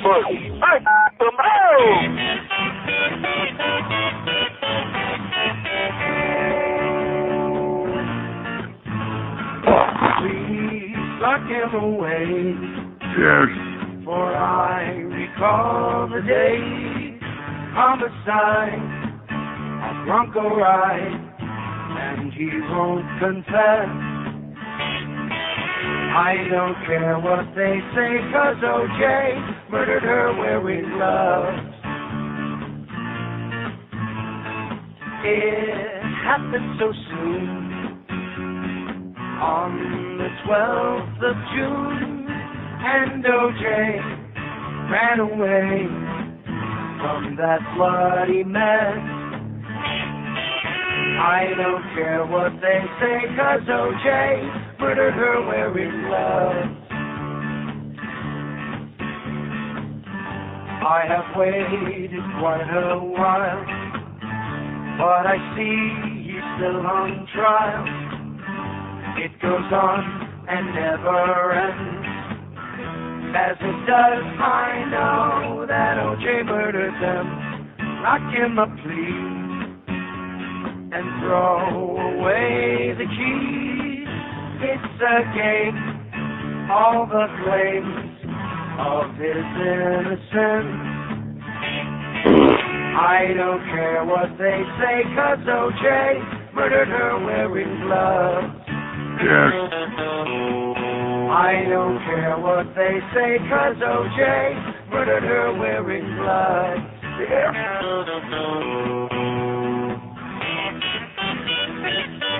But he's a celebrity, goddammit. 27 till noon at 560 WQAM. So anyway, in the paper this morning, in Josie Lambeat's South Florida Insider column in the Sun Sentinel, he writes, shock jock on his high horse over O.J. appearance. Shock jock.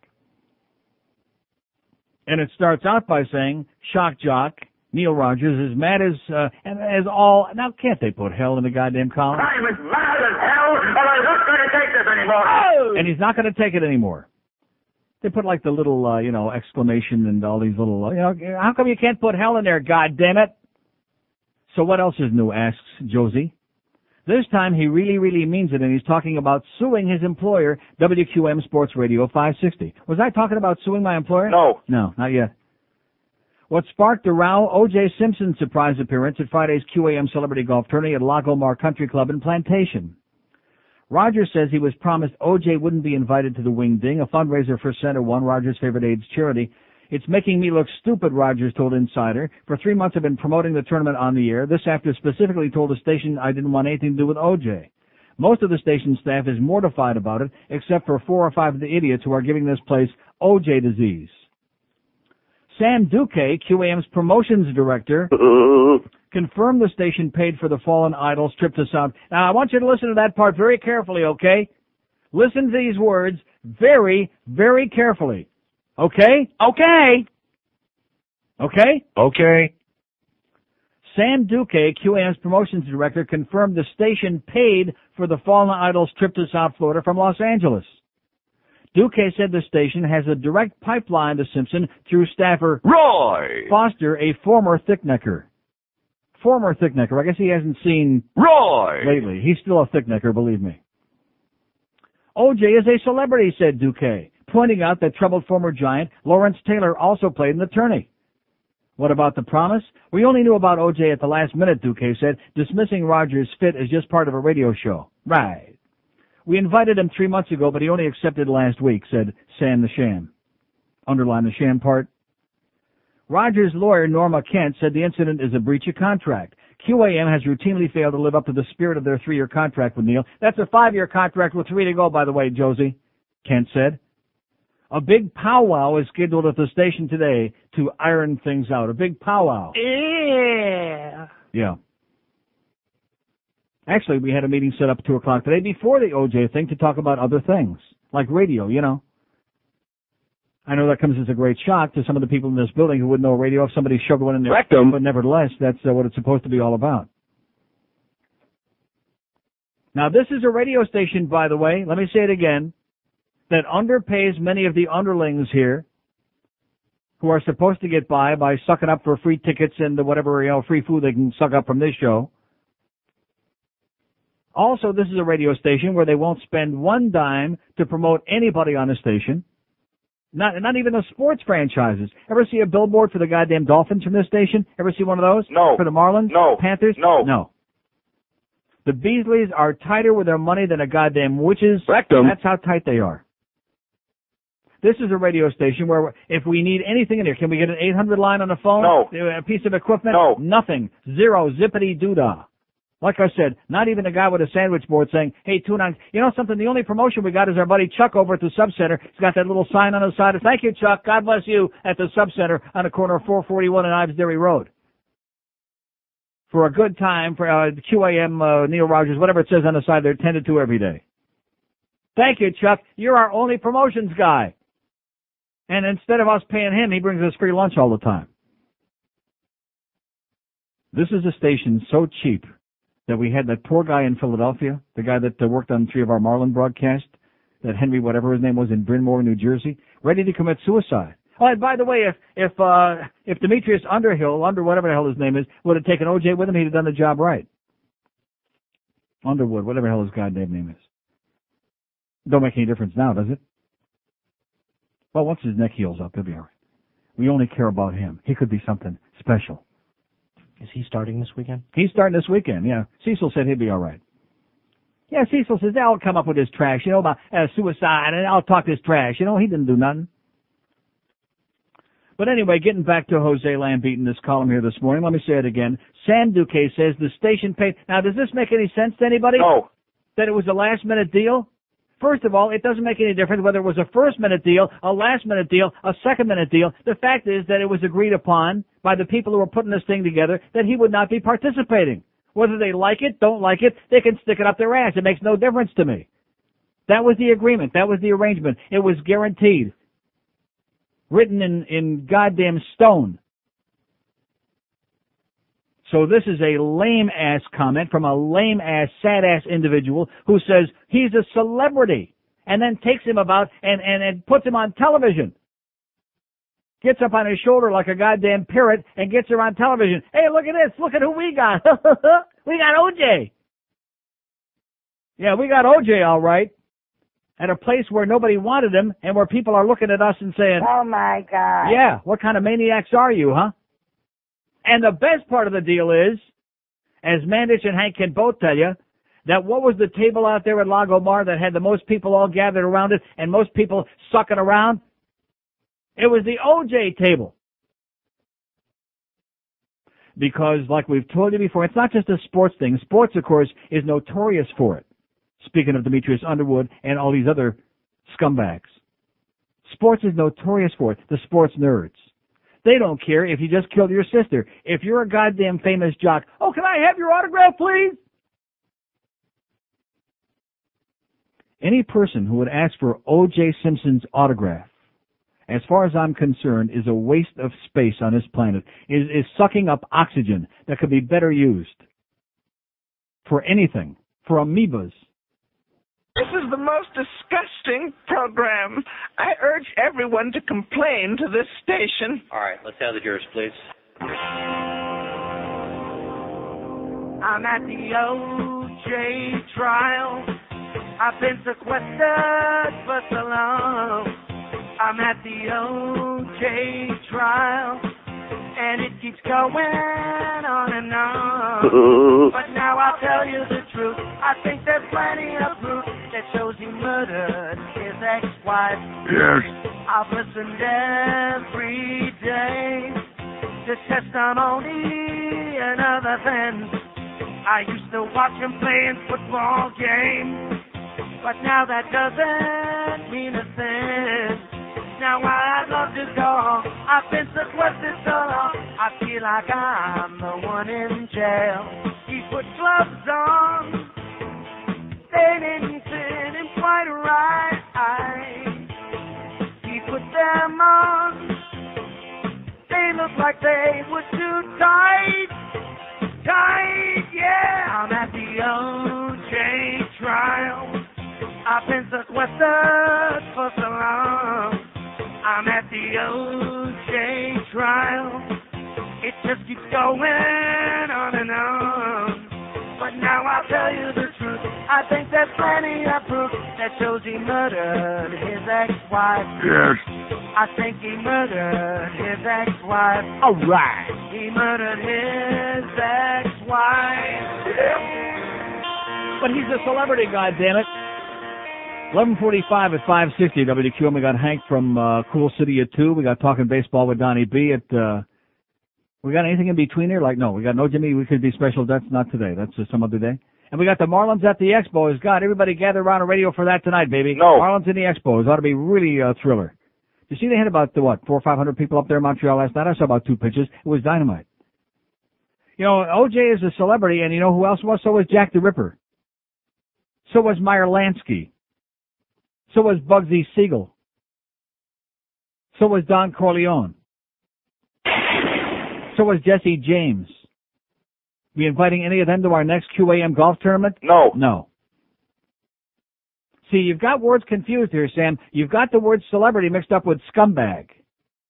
Murdering, disgusting, nauseating, reviled scumbag. Almost universally. See, I've said this before, and the more I think about it, it's like it's a 1 in a billion chance. What are the odds of wind up working in a place where you've got a whole, not just one person, you can understand that, but like there's this whole little fraternity of people who all suffer from O.J. Simpson disease. The odds, I would assume, are staggeringly slim, minimal, minuscule of that ever happening. So like I started to say before, come to find out that the table out there at the golf tournament where O.J. was hanging out with all his buddies, this is the one that they were all crowding around to. I heard the guy call Hank and tell him that the guy had him sign a golf glove. If it doesn't fit, you must have quit, and he misspelled, I think he misspelled it. And all the other words as well. A real rocket scientist. Yeah. These are the kind of people that crazy people admire.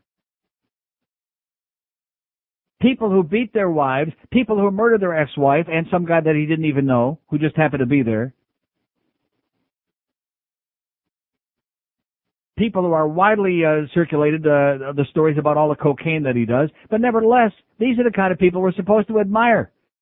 So should it come as any shock that when Jimmy Johnson signs another so-called troubled guy who's another ex-con, whether it's Lawrence Phillips or whether it's Demetrius Underwood or whoever the hell it is, that should come as no shock. Because sports people have no principles anyway. It all goes back to we, to us. We gotta wean, baby. We gotta wean. Because it's a bunch of illiterate horse crap is what it is. As much as I used to love sports, most of it today, and if you listen to the sports callers, by the way, it'll verify exactly what I'm telling you. It's a bunch of illiterate horse crap. I'm watching college football every weekend, and I'm seeing, oh, here's Demetrius Schmendrick. He's a true freshman. Can you hear them talking about that in law class, in law school, medical school, journalism school? Here's Joe Smith. He's a true freshman. What the hell is a goddamn true freshman? As opposed to what? As opposed to a fifth-year senior? Oh, he's been red-shirted, blue-shirted, green-shirted. He's a dumb frickin' jock who's taken a spot in the school where somebody with a brain ought to be learning something, who might be productive someday. A true goddamn freshman. You know what that reminds me of? It's like when in the stock market, when the stocks are plunging like they have been lately, and they talk about people investing in bonds, and they say, oh, it's a flight to quality. The implication being that if you're buying stocks, it's a bunch of crap. If you want quality, you'll buy bonds. Flight to quality. What a stupid goddamn term. Idiotic. It's like saying all these great stocks, General Motors, General Electric, all these other things that you've got all your life tied up in. It's really a bunch of crap. And the people are a little nervous now, so it's a flight to quality. They're buying frickin' bonds. 5670560, pound 560 on the AT&T wireless line. Why people admire scumbags. I was talking to my friend the porter out there at Miami International Friday night. He was telling me OJ was there just a couple of weeks ago. And the same thing, people falling all over him, people fawning all over him, people coming up for his autograph. Oh, Mr. Simpson, how you doing? Of course, he can't get away too fast on those arthritic knees now anymore. Let's hear it. Oh! That's a good news. Now he really does have the arthritic knees. Bad. Sometimes God's a little bit slow in getting around to doing it, but, eventually, sooner or later, he'll get there. 5670560, pound 560 on the AT&T wireless line. Here's a mobile in Fort Lauderdale. Hello. Hello? Yes, sir. You sound real big and tough. Yeah, okay. Here's Bokeh. Hello. Hello, Neil. How are you? Okay. Hey, I just want to say before I start, it's an honor to talk to you. I enjoy your show. The term true freshman, I think that was started at the University of Tennessee, actually. Yeah. You got the true freshmen who actually go to class, and then you got the false freshmen who also have the tutors. Uh-huh. So it may have stemmed from there. Also, concerning the criminals, our fascination with the criminals and the thugs. Uh-huh. Yeah, the scumbags. I remember, what was it, a week or two ago, you brought up the point where all we saw was Hurricane Floyd. We couldn't get anything on the Fort Worth shooting. It was like it was publicly accepted. Right. Oh, yeah. I don't know. It was only 7 or 8 anyway, It's not much anymore. Yeah, exactly. When you had the Atlanta shooting, you had the shooting at Columbine. Sure, you had the 24-hour coverage then.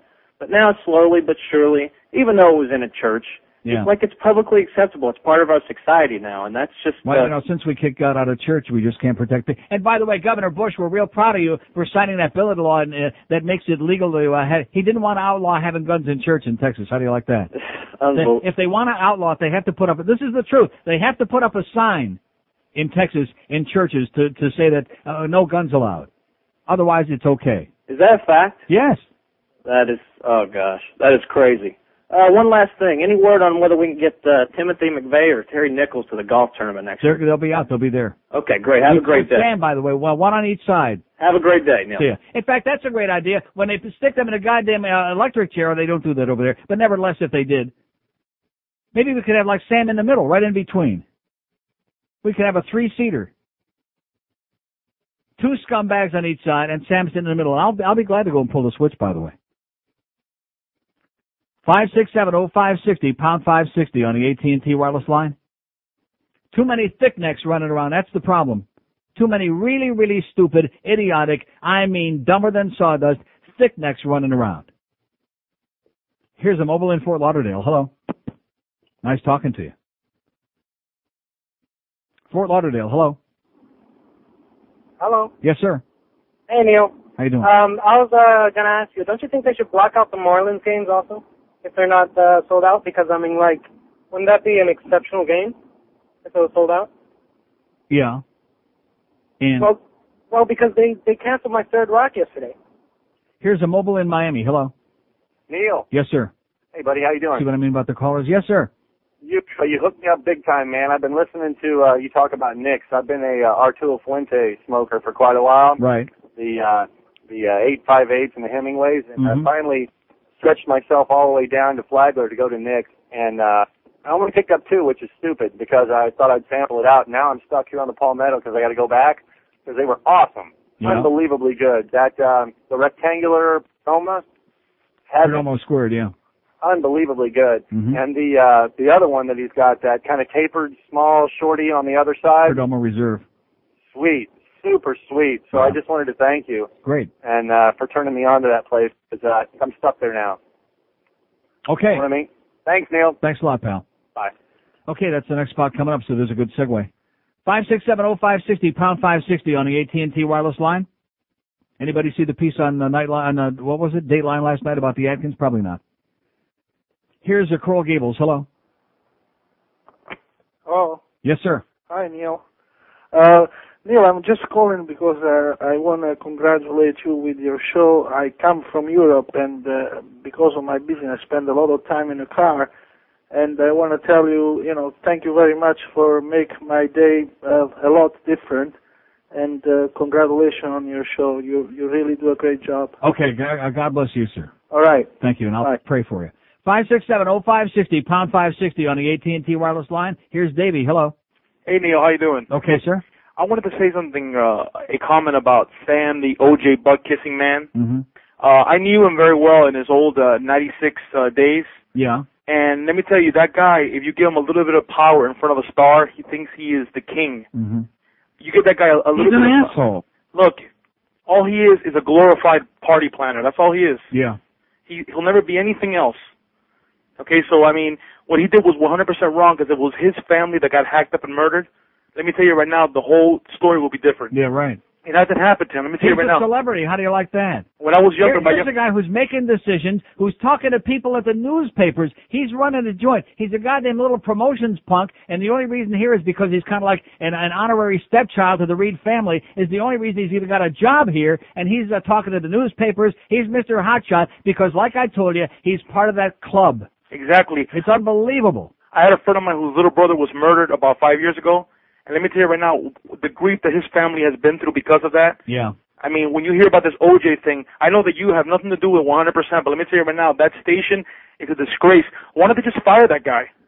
Why don't they just get rid of him? Sir, I want to tell you, if this were a real business, which it's not, but if it were, at least one and probably two heads would have already rolled over this thing. Man, he made a major mistake is what he did. And everybody looks down on that station now, which, you switch stations to a sports station, and it's gotten a lot better, but, I mean, he just disgraced the station by allowing that maniac to be there. And let me tell you right now, I hope that I'm around, that I'm still alive when I see in the news that somebody took OJ out.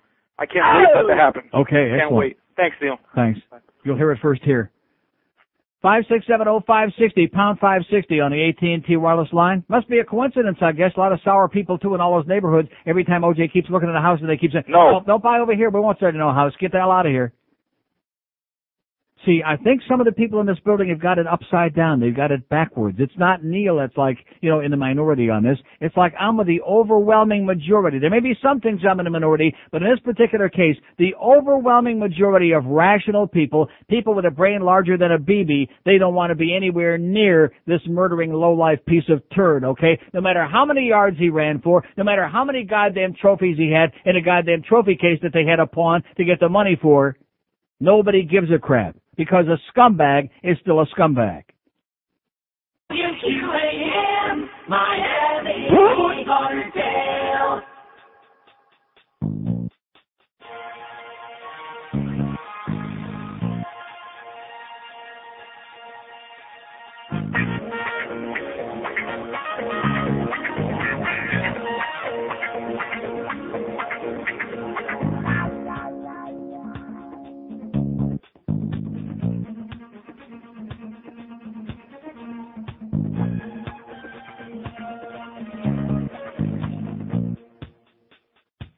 They're coming here in December.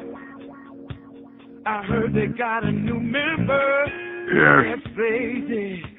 And my only prayer is that Gramps were alive. He never got a chance to see them, losing all his vision and most of his hearing. But Grandma had the pins in the room where he cranked their tunes. Grandma just shook her head and said, kid, Grandpa loved the Rolling Stones. And when he heard Painted Black, he smoked bones. And when he died, they buried him next to Brian Jones.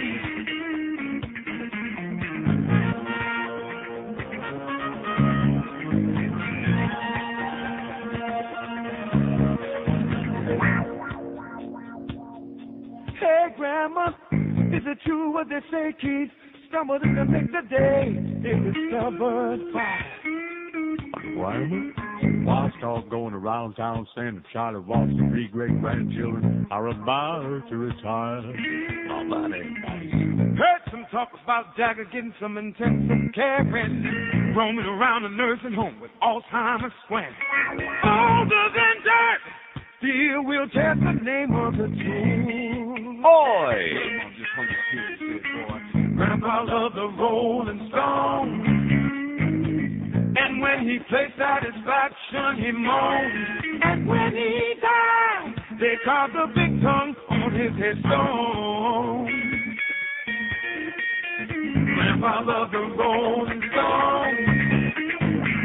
When he played Jumpin' Jack Flash, Heart of Stone, or play with fire, he almost passed the kidney stone.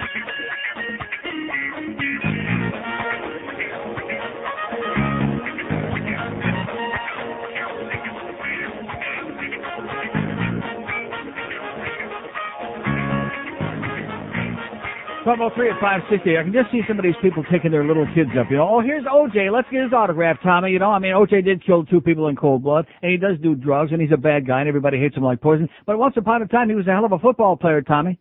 Maybe OJ will autograph your goddamn football if you speak real nice to him and call him Mr. Simpson.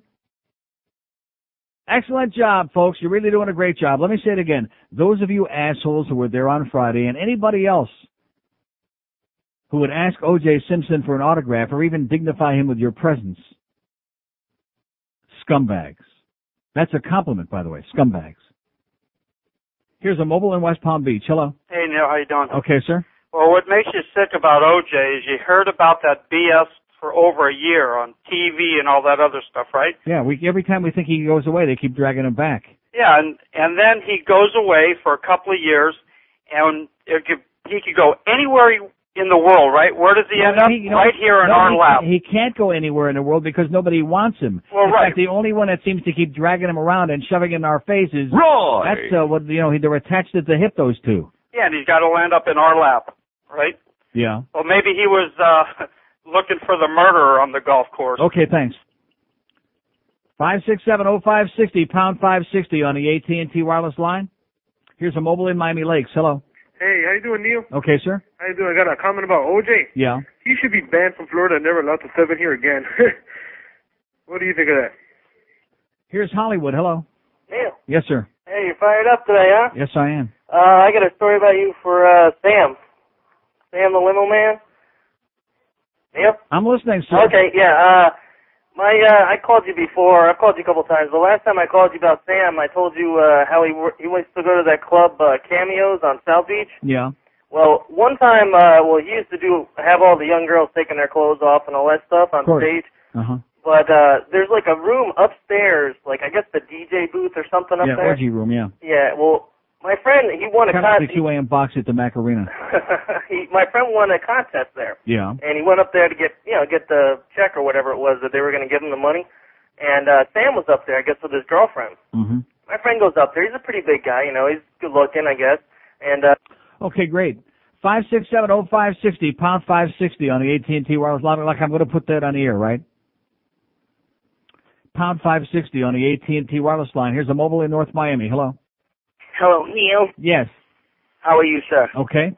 Listen, I just wanted to comment before you were talking about the job thing and how you can't really leave your job then when it's really getting to you, even if you have something lined up. And God knows I hate my job, and I'd like to quit and tell all them schmucks to go to hell. But for right now, I got to do what I got to do, pay the bills, and I can't really complain, being that they let me listen to your station all day. So well, there you go. Other than that, the only good thing you got about your job. That's the only thing I can say about those assholes. But anyway, to all the other guys, just hang in there, and if you hate your job, you're not the only one, and just listen to Neil, and you'll be okay. Just pee in your boss's coffee every morning. Okay, all right. Okay. 5670560, pound 560 on the AT&T wireless line. Quite a response here to this OJ business. Not. And you wonder why I went through that whole big song and dance yesterday about these phone calls and about the response. I mean, I could go on for 7 hours and get the same response here. It's been that way for 100 years. It'll never change. Here's a mobile in Pompano. Hello. Neil? Yes, sir. Hi, I wanted to be the first to sign up for the John Wayne Gacy Invitational that QAM is it's next week, next Friday. Sponsor. And I heard the Ramseys are going to be there. Right, and John Ramsey will be here. Going to be there. In fact, we're going to be using John Bonet's head as a ball. We're going to be whacking it around at the tennis tournament at the round. I have a question.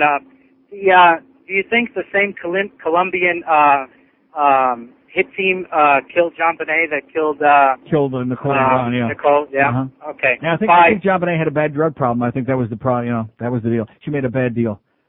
Yeah. 5670560, pound 560 on the AT&T wireless line. I mean, these are things that most ordinary folk, like the guy said before, are really tired of. I mean, we've been OJ'd to death. But when you work in this building, it's something that never goes away.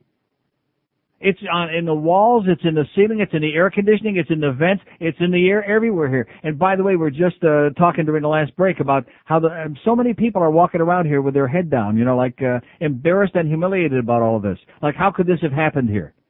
Like we needed this, like we needed a goddamn in the head.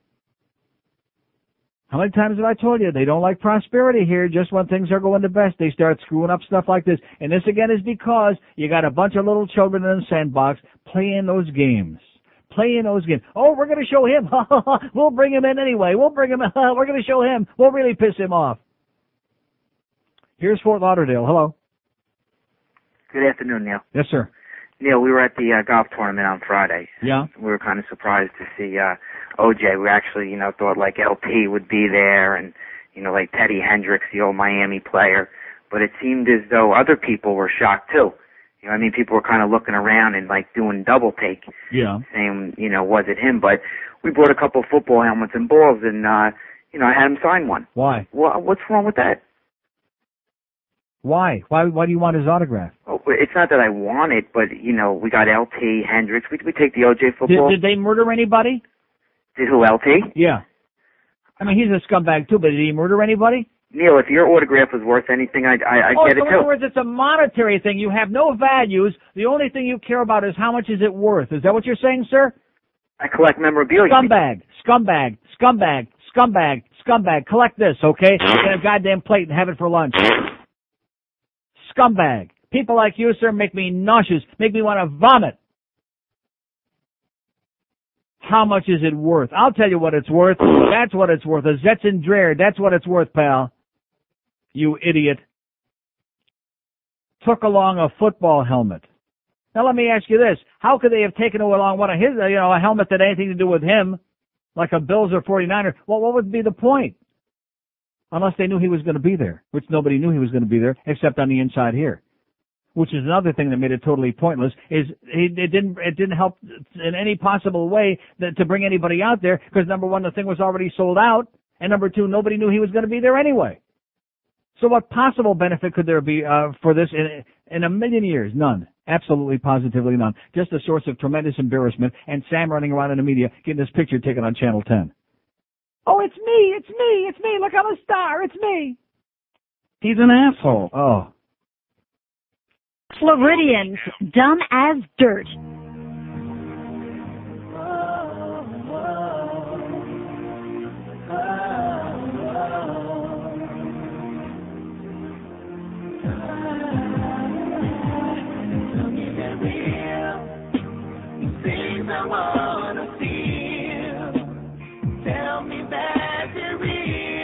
No. Don't tell me you stop.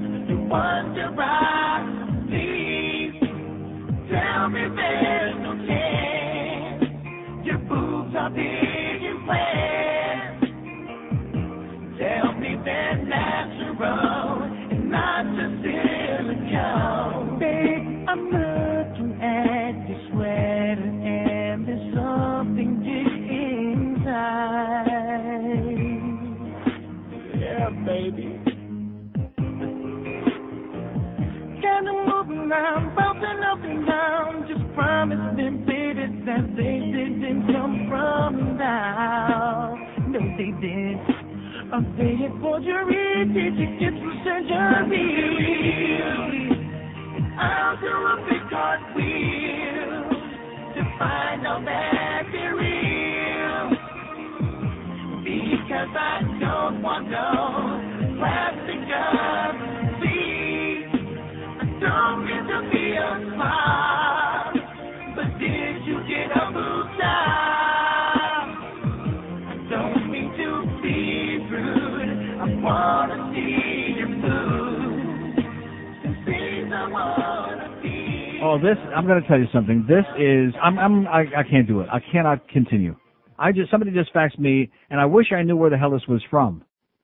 This must be the Palm Beach Post. It doesn't look like anything from our papers here, I pray. An article by Tom, that's T-H-O-M, Tom Smith. This is the worst piece of crap I have ever read in the history of my life. O.J. Simpson creates a little stir at Macaronis. During Saturday Night Live's 25th anniversary show Sunday, Norm Macdonald noticed that one of the few celebrities not in the audience was O.J. Simpson. That's because he was in South Florida, and though he wasn't looking for the killer of his ex-wife, Nicole and Ron Goldman, he was playing golf in a charity tournament in Miami. He also did some house hunting, sleuthing through some high-end listings in Coconut Grove. Between the golf and the house hunting, Juice and an unidentified couple stopped for lunch Saturday at the Macaroni Grill in West Kendall. The conversation ranged from baseball analysis to his 2,000-yard season to his plans to move east. He told the couple he won't move before next summer because he wants his daughter to finish middle school in California. The next two paragraphs, if I'm able to read the words, it'll be a miracle. If I'm able to spit these words out. Halfway through his meal, O.J. was noticed by a group of 30 women and girls attending a baby shower. Tentatively at first, they began to walk over and ask for autographs, and then despite his painfully arthritic knees, he graciously posed for pictures. How old are you, he asked one woman, seizing the moment to turn on some charm. 30, while you still look like a teenager. Tom Smith, in whatever paper, I'm pretty sure it's the Palm Beach Post, you're an ass sucker, man. Even Larry King would be embarrassed. You're an ass sucker. A group of 30 women?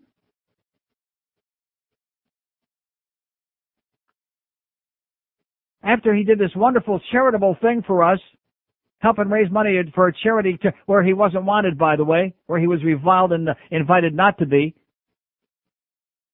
And he's down there graciously posing for pictures and signing autographs. Maybe they collect memorabilia too. Makes you just want to vomit. Makes you just give up all hope. Are there any decent people out there? Anybody with any values? No. In America? I hear Charlie Manson's going to be out for a weekend, this coming weekend. Maybe we can get him on whatever we got going on QAM this weekend. We can get him hooked up on it. I'm sure we'll find a whole bunch of sponsors who want to get involved with that. 567-0560, pound 560 on the AT&T wireless line. Here's Miramar. Hello. Hi, Neil. You probably went on about this morning. I didn't hear. I just turned you on. But what was the status about Bill Hendry? What is the status of it? Yeah. What does that mean? I mean... No, I didn't talk about it this morning. I'm doing the Neil Rogers show. Phil Hendry's going to be on another station, pal. I've already given him enough publicity. You know what I'm saying? Okay.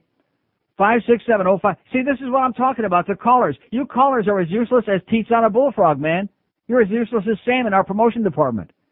I go through goddamn 2 hours here. Yesterday spent one of the most gut-wrenching days in the history of my life. Here's a goddamn column I just read that ought to make you want to spit blood. Just want to puke your guts out.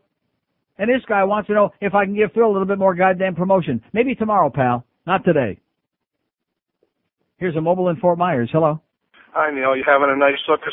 Yes. Okay, good. Couple things. Do you watch the show The Practice? No. They had a little O.J. reference the other night. I'll just make it quick. A guy who had been accused of decapitating a woman and then was acquitted was kicked out of his condo by the condo association. So he sued him, and they went into court and they said, look, he was acquitted.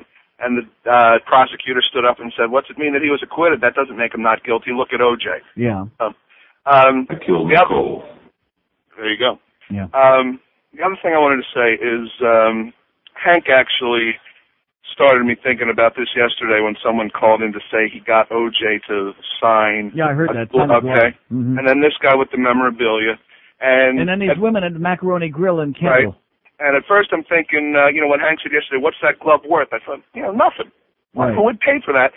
But, there's this segment of the population, for example, that sends proposals for marriage to murderers, to people on death row. That's right. Every time, like David Berkowitz, every time some crazy person gets put in a slammer for killing about 20 or 30 people, right away they start getting marriage proposals from desperate other crazy people. Exactly. In some weird sort of way, it's like this has revived Simpsons. I don't even know why we call him O.J.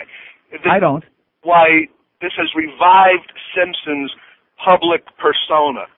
He was nothing. He was a retired football player with a 2-bit movie career, and now he's in the public eye. I don't agree with you at all. The fact is that almost everywhere he goes, I mean, this story, I don't even know if the guy made this story up, this bullcrap here, because he's obviously an O.J. sucker, would call him the juice and all his, graciously did this in spite of his arthritic knees. This is just a ass-sucking column is all it is. But the fact is that no matter where he goes, he is generally reviled by almost everybody, and nobody wants him living anywhere near them. And that was That's the goddamn truth. And that's actually the last point I wanted to make. And like Hank said yesterday, he comes down here because in Southern California, he's poison. Nobody wants him anywhere near them.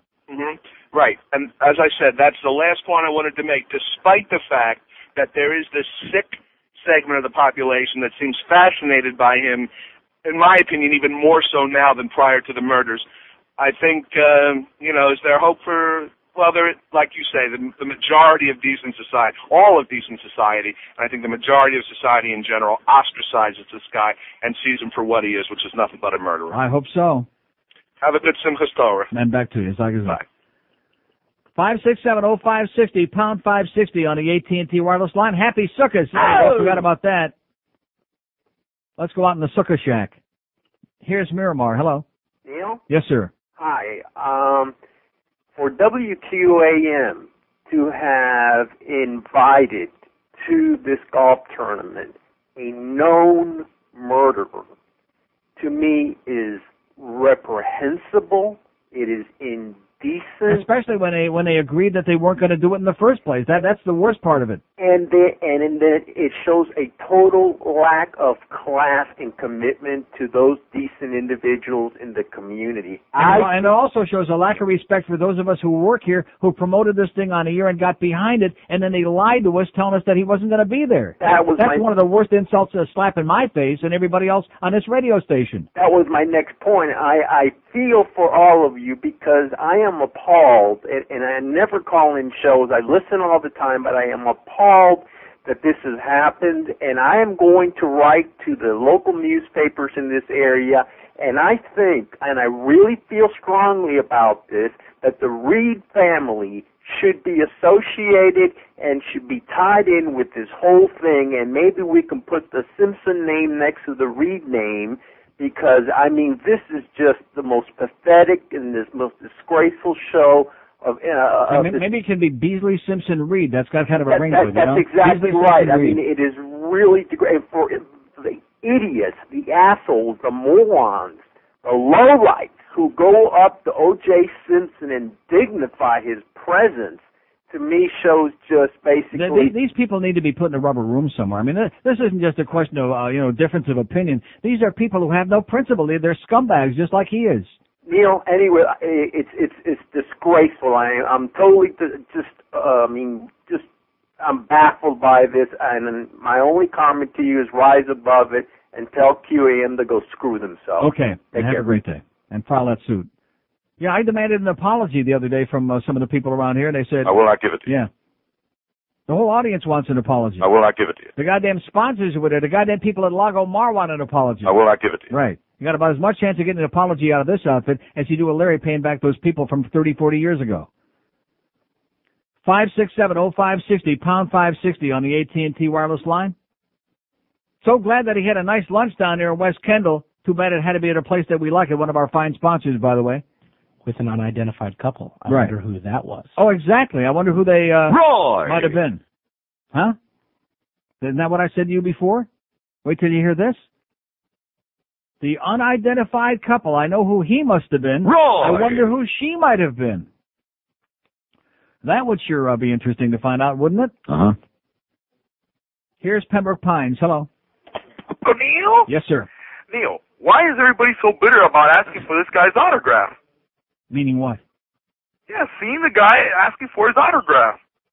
Well, what does that mean? Why is everybody so bitter? What does that mean? What are you saying? What language are you speaking in? Well, if you see him on a golf course, hey, OJ, could you sign this for me? What is so wrong about that? What is wrong with that is, why would you want the autograph of somebody who's a scumbag? Why do you want that, sir? What are you going to do with it? You gonna go shine your ass with it? What are you going to do with it? Well, Neil, I don't know. Yeah, well, when you figure it out, call me back and tell me what you're going to do with it. You're going to sit there and play with it? Is that what you're going to do? You're going to fantasize with it? You're going to look at the name and squirt a little on it? Is that what you're going to do, pal? You silly person, you. He can't figure it out. Well, we'll draw you a goddamn diagram, jackass. Station stands for nothing.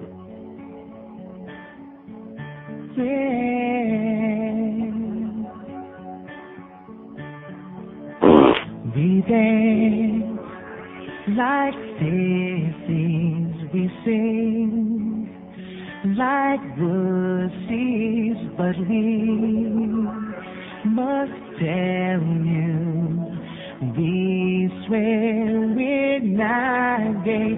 If you wore these outfits to class, they would kick your ass. Regardless, we swear we're not gay. We look like interior designers. We sing like a bunch of girly whiners. But we're straight. Our agent says we gotta say, we swear we're not gay.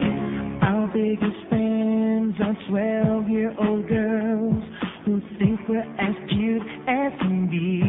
Yeah, but as they get older, they all figure out we're hiding our latency.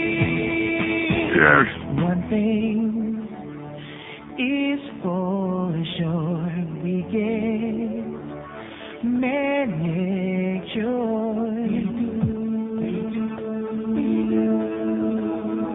Wash our clothes on the delicate cycle. Want to do a session with George Michael, but today we think that we had better say, we swear we're not gay. I swear we're not gay. They play like men and they look like women. 12:32 at 560 WQAM. And this article here, Tom, and by the way, the good news is it is in the Palm Beach Post. Thank God it's not in Dayton Broward. We got enough assholes down here already. This Tom Smith, that's Thom. OJ creates a little stir. Stir this, Tom. Okay, right in the middle of your goddamn lasagna. Stick a little in there. My dog's left a little deposit this morning. I'll bring it for your dinner tomorrow night. You jackass, you imbecile, you suckhole, you professional imbecile suckhole at the Palm Beach Post. You should only rot. See, let me point something out to you, okay? If you had a fetish with like Charles Manson, you're entitled. But don't bring it to work. Don't try to inflict it on everybody else, on people with a brain, on people with common sense, on even just a minuscule amount of decency.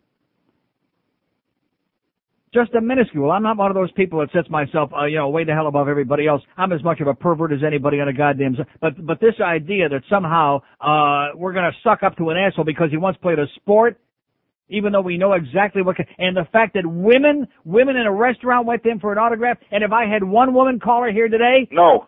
About this situation, which you ought to be the first ones offended and nauseated by the fact that he's inflicting him on us again here. Not one. Here's Miami. Hello. Yeah. Yes, sir. Boy, there's one day I wish I could be a fly so I could be in that Walnut meeting room at 2 o'clock today. Yeah. What I don't understand is, if I agree with the gentleman 2 callers ago, if he is so ostracized by most people, what I don't understand is it seems like everywhere he goes, people are like falling over tables, knocking chairs over. Because you got to understand. Like the 30 women. You got to understand. Oh, I want to get OJ's autograph. 30 women, I don't understand. That I don't get, and again, I don't believe it. I mean, this guy is obviously a sycophant, and he maybe there was 3 women out of 30 that went over and did that. Well, But at the golf tournament on Friday, you're right. All the suckholes, including most of our sales department down on the second floor, they were all there sucking his ass. What I don't understand, Neil, is if will there be or has there been fallout from the sponsors on the station? I got to think that some of the sponsors are just not only connected with the golf tournament, but some of your clients in general are just mortified over the whole thing. I mean, touching the OJ thing is almost like playing with nitroglycerin for a lot of sponsors. Okay, thanks for calling, pal. Okay. Of course, you see, you're confusing people like Sam and Luann, who's only our sales manager, by the way. You think a sales manager, she'd have enough common sense and care enough about this radio station to understand the repercussions and the fallout. Does she understand that? No. Here's a mobile in Boynton Beach. Hello. Yeah, hey, Neil, good afternoon. How are you? Okay, sir. I would like to comment also on the OJ issue. I think that maybe we're forgetting the fact that, or some people may be excited to see him, not because he was a famous football star or movie star or what have you, but because he's a guy that committed these murders and he's still out on the streets. Isn't that great? Well, I think that's why people are, hey, look, it's OJ. So let's go get his autograph? Well, I don't know necessarily why anybody would want his autograph. I mean, how about the assholes in L.A. when he was doing the big chase on the freeway, and they were all running up on the overpasses and on the side of the road with big signs, "You go, OJ, go, OJ." Well, maybe. And keep in mind, that was at a time when everybody in their right mind believed that he was the one that did the murders, because it looked like he was trying to do a getaway there with AJ. And go, OJ. What kind of scumbags behave that way? Crazy people. Maybe some people feel, Neil, that if my wife's going to mess around with some other guy, then and OJ told his wife, well, maybe I can do it. I don't know. Great. Maybe that's just the way some people think. Go OJ. My wife's not going to cheat on me. Okay. Have a great day, pal. I don't either. 5670560. No women. They have no interest in this. They don't care. They think, it's okay. In fact, if they saw OJ, if he was next door, they'd run over for his autograph right now. Oh my God! It makes you shake your head and wonder, and you wonder why the kids are getting raised the way that they are, and nobody's got any goddamn values, and nobody has any premium on human life in this society. Scumbags! We have a sickness here in our midst. Whole goddamn station's being torn apart because we have 4 or 5 people in this place who are obsessed with a goddamn murdering son of a bitch. Here's Hallandale. Hello. Hello? Yes, sir. Yeah, who's this guy you were talking about who's in the pictures, proud to be in them with OJ and asked for his autograph? Sam, our promotions man. I think I was in the same place that he was at once where he met OJ. You couldn't believe the amount of ass kissing. You know what he said as soon as he met OJ? Yeah. Listen. Okay, great. Good job, pal. 5670560, pound 560 on the AT&T wireless line. Just pathetic. Here's a mobile in Miami. Hello. Oh, Neil? Yes, sir. Yes, I was calling. I should have called you last Wednesday. I apologize, but I was in Coconut Grove, and I'm walking into Cocoa Walk, and I hear this loud voice. Of course, I recognize the voice. And I look up, and who's standing there but OJ. So I think to myself, I'm going to meet somebody and have lunch, and who's standing beside him but a blonde, about 5'10", maybe 26 years old. So I go upstairs, and I tell my friend, guess what I saw downstairs? So I told him. And I'm thinking, what is he doing here? Then I start thinking, I play golf, so I said, he's probably here to play golf. And I'm thinking, why? Then I get in the car and I hear the promo for the golf tournament. Now all this comes to light, and then I saw him later on that day. Convertible Mustang, white with a girl, driving down the street. People fist in the air, go OJ. Really? Unbelievable. People with their fist in the air doing go OJ? Yeah, absolutely. Of his persuasion, I don't want to say anything but those, because it is the Grove. Oh, Schwartz's you're talking about. More or less, yeah. Yeah, more or less. Well, correct, more. But anyway, I felt guilty for not calling you because I could have probably told you, you would have found out why is he here, and that's why he was here. Oh no, you don't understand. They never would have fessed up to it in the first place. This has been in the works, in spite of Sam's lie here in the newspaper. This has been in the works for a long time. There's no way he could have just walked in off the street. No, and I mean, this business Wednesday. about it was a last-minute deal. How could they have gotten him here if it was a last-minute deal? First he says they flew him down here from L.A. and they paid to bring him here, and then he says it was a last-minute deal. Well, he was here Wednesday at noon, I can tell you that, and I heard on his cell phone, he's talking on his cell phone real loud, that's how I noticed him, about, is he always busy? You what? I need to talk to a limo driver. Is he always that busy? Now I put two together, and I understand he came to the golf tournament in a limo. Yeah. Okay, so. You heard what he told the limo driver, didn't you, when he said. I killed Nicole. Yeah, that was kind of the interesting part.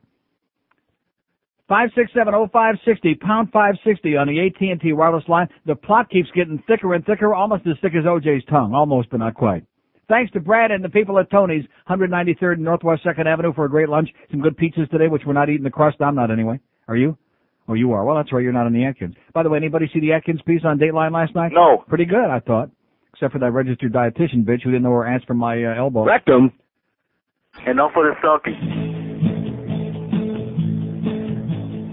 No juice today, Cogito had to say, the jury's gone away on a busman's holiday. No juice today, so find another way to get you through the day, 'cause you won't see OJ. Why don't they know how long it's gonna take? Now they all go and take another break. They waste our time with nothing to defend. Just fry the guy and bring it to an end. No juice today, that's too bad for OJ. He can't defend his rage, he's locked up in his cage. We just don't understand. I mean, what's wrong with getting the murderer's autograph? Well, you get. See, I just told Jill, and I'm gonna work on this. I'm gonna find out the names of all of the people in our sales department down there on that second floor who were there sucking OJ's big black ass on Friday and getting his autograph. And just read the list. You know, without any commentary. They're entitled. I mean, certainly, wouldn't they be proud of it, wouldn't you think? Uh-huh. Sure, they wouldn't be embarrassed by it. Makes him more of a man. Here's Miami. Hello. Neil. Yes, sir. Would you want Ted Kennedy's autograph right now today? How about No. Robert Wagner? How about Robert Wagner? No. Because you know what they did, right? Yeah, I But don't then do autographs. OJ, you won't let that. Yeah, okay. Okay, Mr. Professional Black Person, blow it out your ass. And happy Sukkot. 567-0560. I'm so tired of that crap. I mean, that's just, it's just ridiculous. Just absolutely ridiculous. I don't want anybody's autograph, to be honest with you. I'm not an autograph person. I couldn't give a crap less about anybody's autograph. I can't think of one person in the world whose autograph I want. Not one. I have some at home, but I didn't go out and get them. Listeners brought them in. I got Ray Whitney's autograph. There you go. He never killed anybody. Nick. Nick who? From the back doors. Nick Carter's autograph? What do I want Nick Carter's autograph for? Maybe Nick from 98 Degrees. I might take his autograph on my arm. Okay, I was in the car about a half an hour ago listening to you. Yeah. First of all, Nick Carter has more talent in his right toe than you will ever have, and he's not a pineapple head, you stupid fat faggot. Okay, but I still don't want his goddamn autograph. 567-0560, pound 560 on the AT&T wireless line. Here's Miami. Hello. Good afternoon, Neil. Yes, sir. Listen, it turns out we were all wrong. We were all suspecting that other station down the other end of the dial about this OJ crap. WFAN. Yeah. And it turns out you didn't have to look too far. Just turn around. They're right behind you. Mm-hmm. Who's it that killed Caesar? At 2 Brutus, and they're stabbing you in the back. Yeah. Listen, you know who else? I'm not worried about the fan. I couldn't give a crap less. I'm not worried about anybody. Like I said in Jika's article the other day, our enemy isn't from the outside. Our biggest problem is here on the inside, and that's the truest goddamn thing I've ever told you. Yep, it's Brutus. Listen, you know who really hates OJ now? Anita Bryant. Yeah. Yeah. That's it. I think I'm out of material if I even had any. Okay, unlikely. 567-0560, pound 560 on it. Well, she was peddling OJ there for a while till they chased her ass out of town. Bitch. Here's Orlando. Hello. Hello. Yes, sir. Neil, let's take a break from talking about OJ for a second. You know, we receive you all the way up here in Orlando. Thank God. Yeah. You know, because the only thing they got up here is Rush Limbaugh and Counselor Lamel or whatever her name is. Yeah. And when you go in that meeting this afternoon, you remind them down there on that floor that you've got followers up here. Sir, I got followers all over the goddamn place. We have people listening all over the world on the internet, and we have no goddamn 800 number. That's the first thing on my agenda, sir. I'll tell you what, I moved out of Fort Lauderdale 2 months ago, thank God. I don't live in Orlando. I live on New Smyrna Beach. And one thing's happened since I've moved. The ringing from my ears have gone away from all the shit. Happens every time. Mm-hmm. And I just want to let you know, keep up the great work. And thank God I can pick you up in here in my truck up this way. And that's it. You're the only good thing going up in the Orlando area, whether they believe it or not. Okay, pal. Okay? Have a great day. Bye. Say hi to Mickey. 5670560, pound 560 on the AT&T wireless line. That's Mickey Rourke, of course. Here's a mobile in Boca. Hello. Neil. Yes, sir. Yes, sir. Love your show. Just wanted to know, how did it even start that OJ was even famous? How did it start that he was famous? Because he was a jock. He was a football player. Yeah, but after that, he became way more famous. He became a celebrity, and then he became a murderer, which made him more famous than ever. ever. Right. No, does that make sense to you? Does it make sense? Yes. Well, when you got a trial that's on television all over the world that goes on for months and months and months, yeah, it does make sense. So it's just a moneymaker then? Yeah, it sure was. Look at all these people that got it. Was a cottage industry. Look at all the people that got jobs out of it. Everybody did, definitely. Okay, pal. Have a great day. Whatever you're saying. Anybody know what he said? No. He meant well. 5670560, pound 560 on the AT&T wireless line. Here's a mobile in Delray. Hello. Hey, Neil, how are you? Okay, sir. Happy circus to you. And back to you. I think OJ should buy Johnny Versace's old house. Yeah. And I think somebody should, exactly right. And I think he should also be sitting in the sucker today. Okay. Whatever you say. Here's Miami. Hello. Hey, Neil. Yes, sir. Hey, how are you? Great. I got a little bit of good material that I'd like to share that you could take into your 2 o'clock meeting as to how unwelcome OJ is. Okay.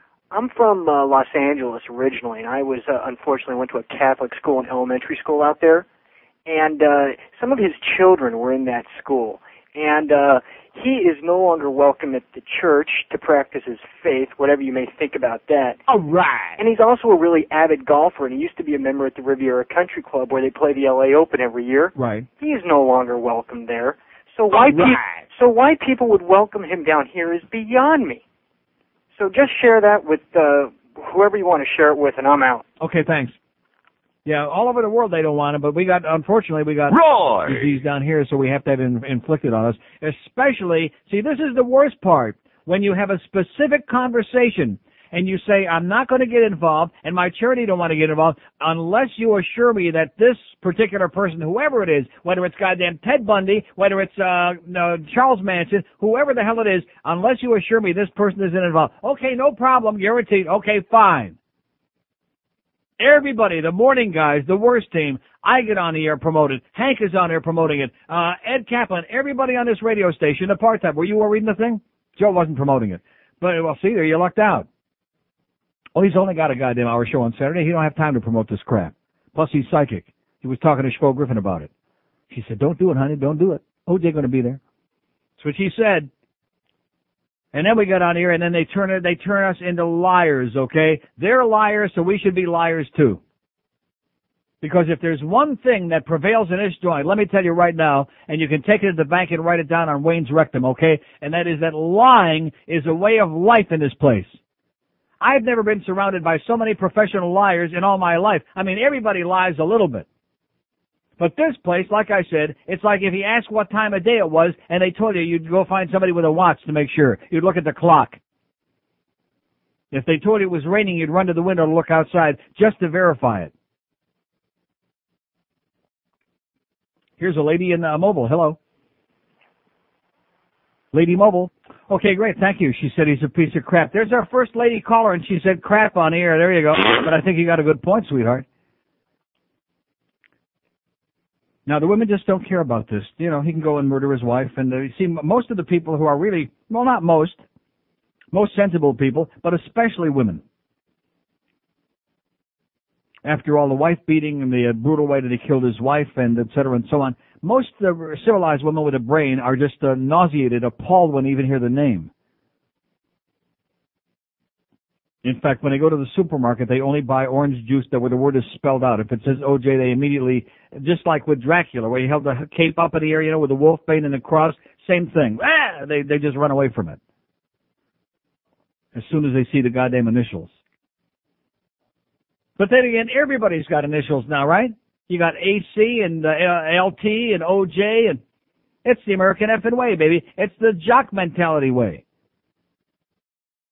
Like we got on the Dolphins, you got your T-Buck, huh? Everybody's got to have a nickname. They got to have initials. And the Dolphins, we got an OJ too. As a matter of fact, if he had a brain, he would change his name. If he was smart.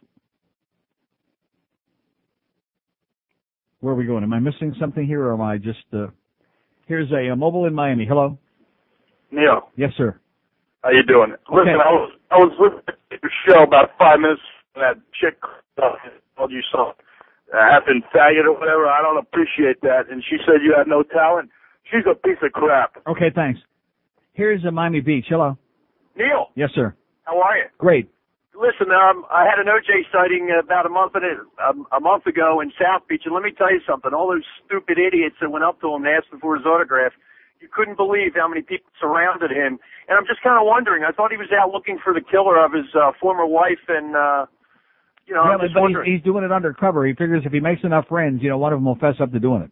I think he's doing it on the golf course. Was he doing it Friday? Because it was probably, somebody from down here that done it. Go on. Yeah. Okay, thanks.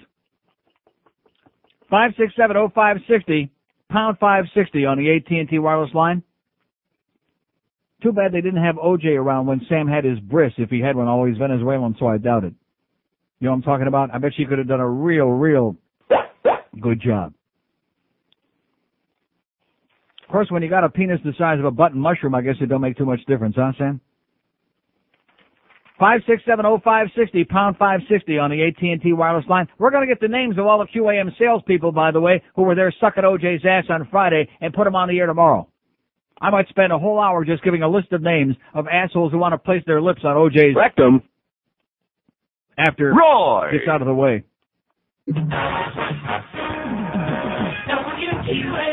Oh! It's not just the 1 to 2 hour. It's a phenomenon! All right.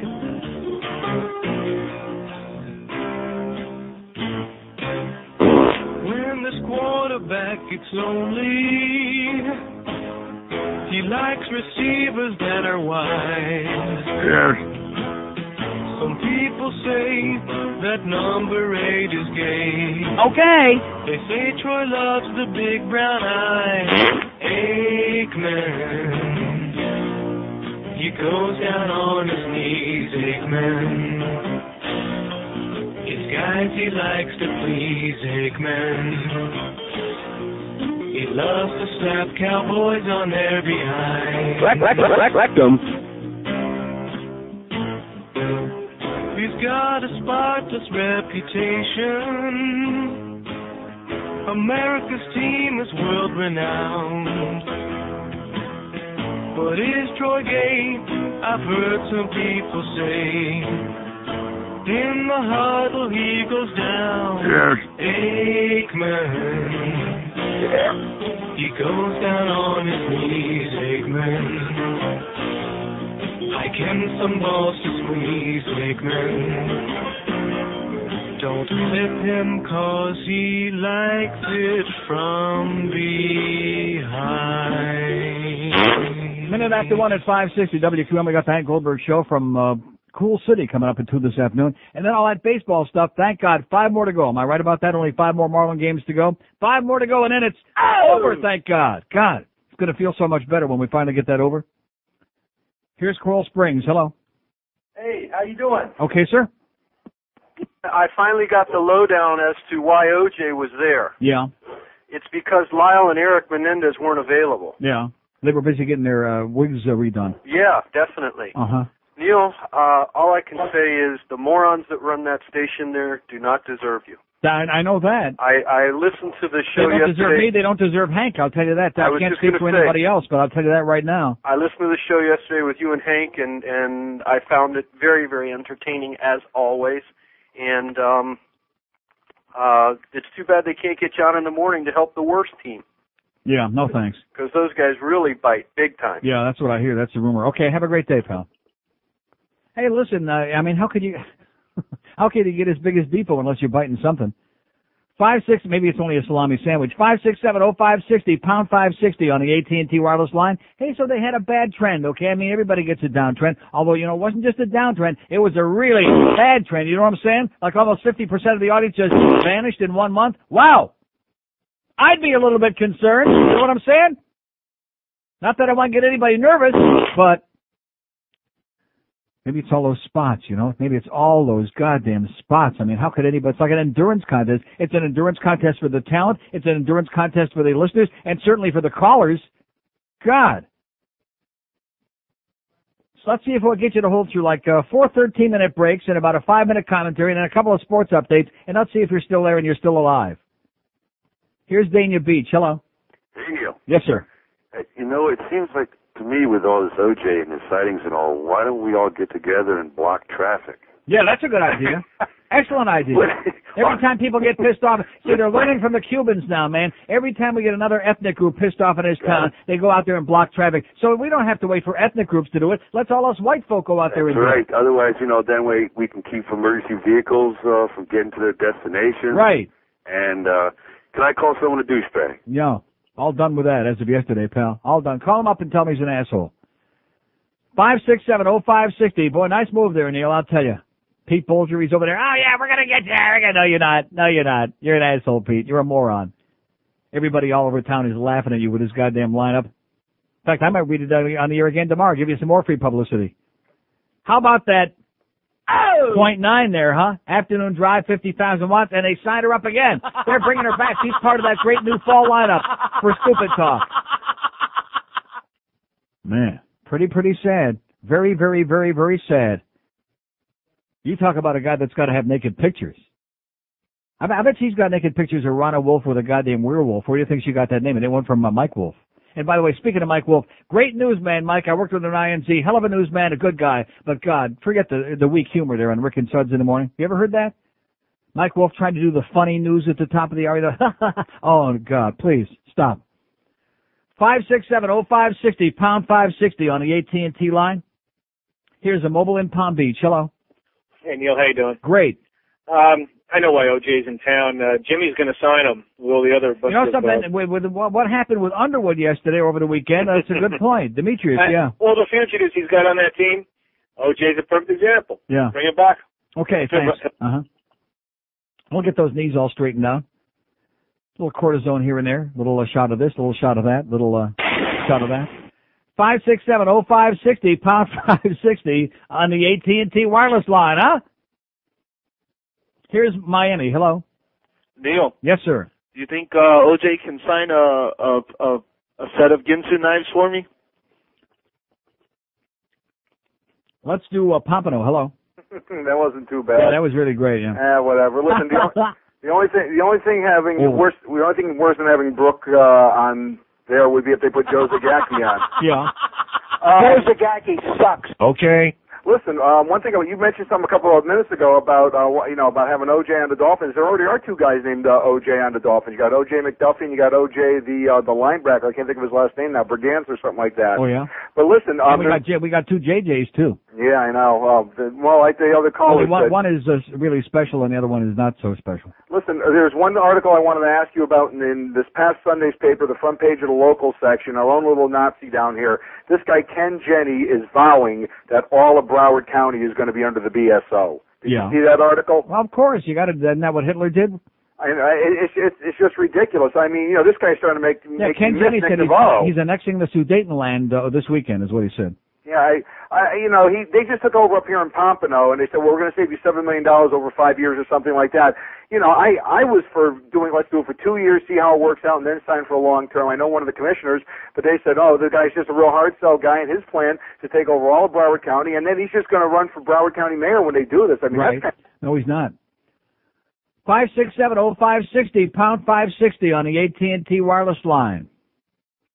See, they think they can slip the douchebag thing in there. Ain't going to get on, pal. We're just not doing that anymore. Have a little bit of respect for the old man, okay? Have a little bit of respect for the rules of the road. Here's Pembroke Pines. Hello. Pembroke Pines. Hello. Yes, sir. Hey, how you doing, Neil? Okay. Okay, let me ask you something. You know, I know that you've been in talk show for quite a few years. I know about 2 years in WQAM, and I don't remember how many in IOD. 400 years, yeah. That's about it, right? But you were never known for screening any of your calls. That much I remember. You know, if I wanted to talk to you, I call and say I want to speak to Neil. That's it. Where are you calling from? Still, about 90% of the calls you get, they're stupid. Yeah.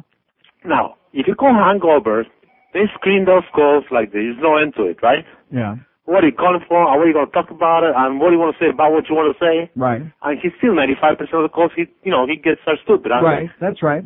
So what's the difference? Tell me, what is your secret? Secret to what? Of not screening calls and being able to do the job you do.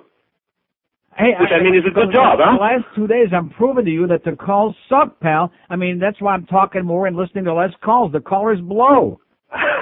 You know that. Don't take it personal unless you want to. But I mean, I hope not. You know, I really enjoy listening to you anyway. You know, regardless of who you know who calls. That's right. Okay. Thank you. Thank you. Bye bye. Now, he's got a good point. I've always told you that. And don't take it personal. I mean, like I told you yesterday, I'll say it again and again. The listeners, those are the people that we cherish, like the association cherishes the war, et cetera, and so on. We cherish them, the listeners. The loyal people out there, they're the bread and butter. The callers are like, they're almost like a goddamn irritant. They're like rubbing salt in your womb. Remember that song by the Beach Boys, Salt in My Womb? 567-0560, pound 560. See, the problem is I go too fast for these people. This is a slow-paced town, baby. This is a no-pace town. You can't complain about the pace here, Maker. How's Marvin Maker doing, by the way, from Monticello? Anybody seen him lately, Marvin? No. Lick it and stick it. Daniel Quayle was his name, and he turned off his favorite cartoon. He picked the channels for the Brady Bunch reruns. This was no common buffoon. In the spring of '92, like the spring before, he had nothing to do. He heard a rumor Los Angeles fell. It was a time I remember oh so well. The night Dan Quayle watched Murphy Brown. All the phones were ringing. The night Dan Quayle watched Murphy Brown. All the people were singing. Now you're so confused. Maybe someday that'll turn on the news.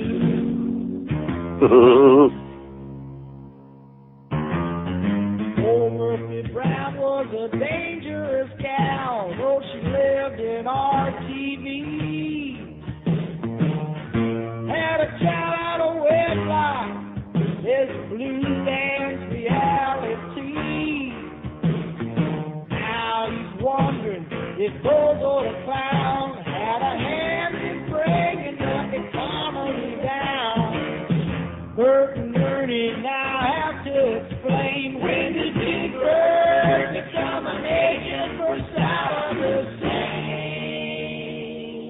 Boy! The night Dan Quayle watched Murphy Brown.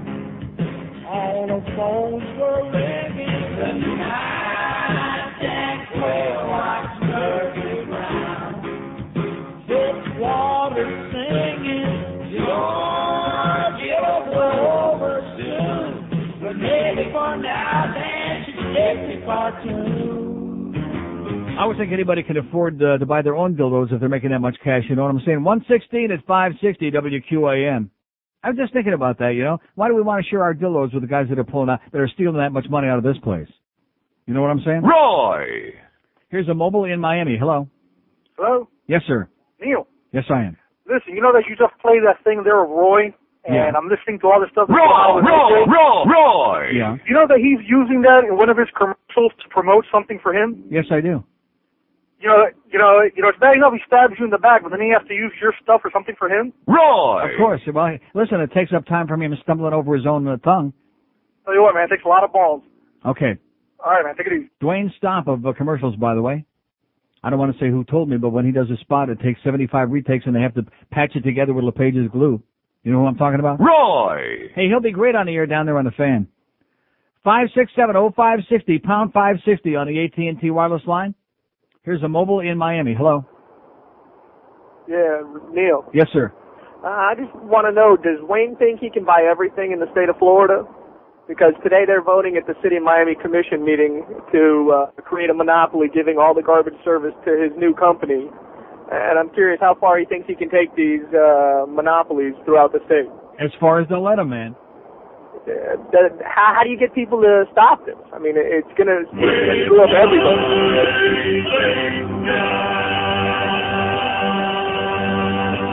You don't. 567-0560, pound 560, or maybe just stop making so much garbage. There's a good idea. Stop creating garbage. If everybody would stop creating garbage right now, Wayne's whole Southern Sanitation would be out of business tomorrow. Stop eating, stop doing that too. No more garbage. Well, that goes right down the old chute, so we can't get a hold of that. In fact, maybe that's a good idea. Like those old Cuban women, that put it in a little box after they wipe. That may be a good idea. Instead of flushing it down, just stick it in the garbage there.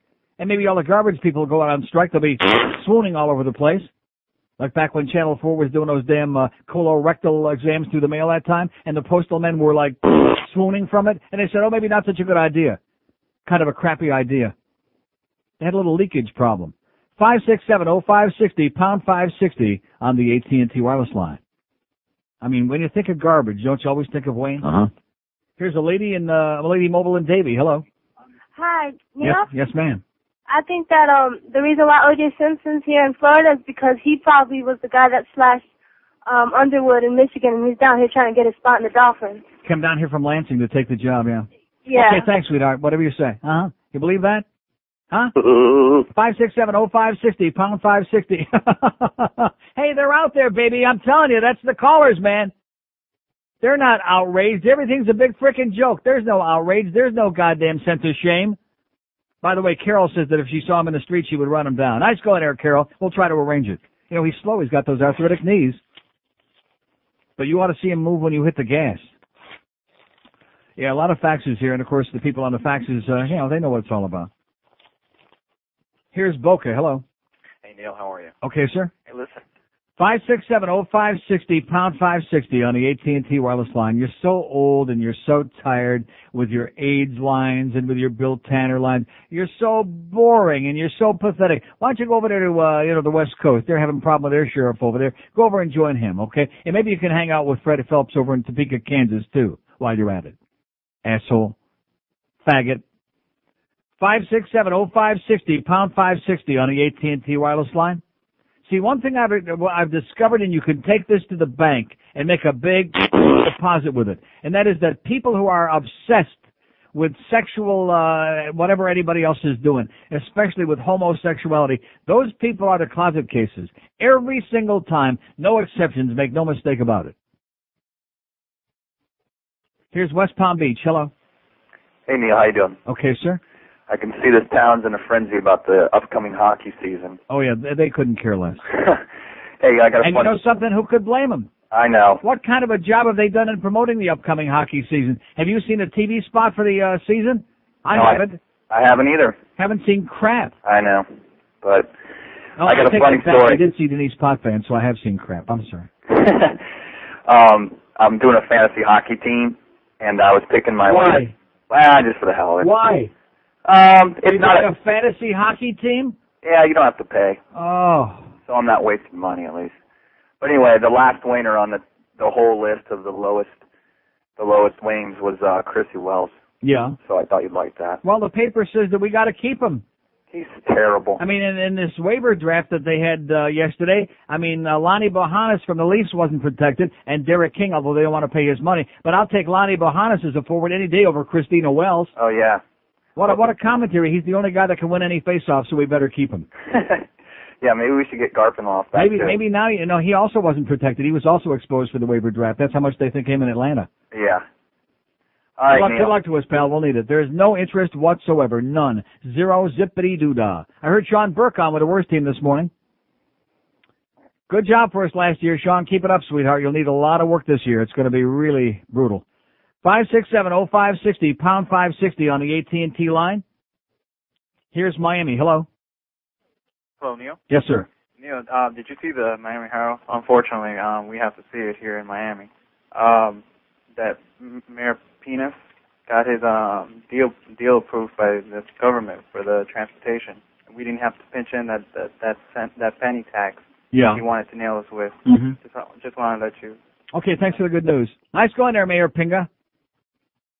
Faker, phony, charlatan, clown.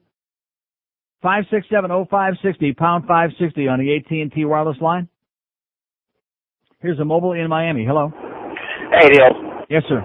Hey, I agree with you completely on the OJ thing. I mean, it is an outrage, not only what the community's response to it, but what your radio station's response to it has been. So, hey, I guess with the people, what they'll say around here is, oh, well, you didn't get much response on this. The audience doesn't care. They don't give a crap. Well, I'm calling in to just tell you at least one listener does.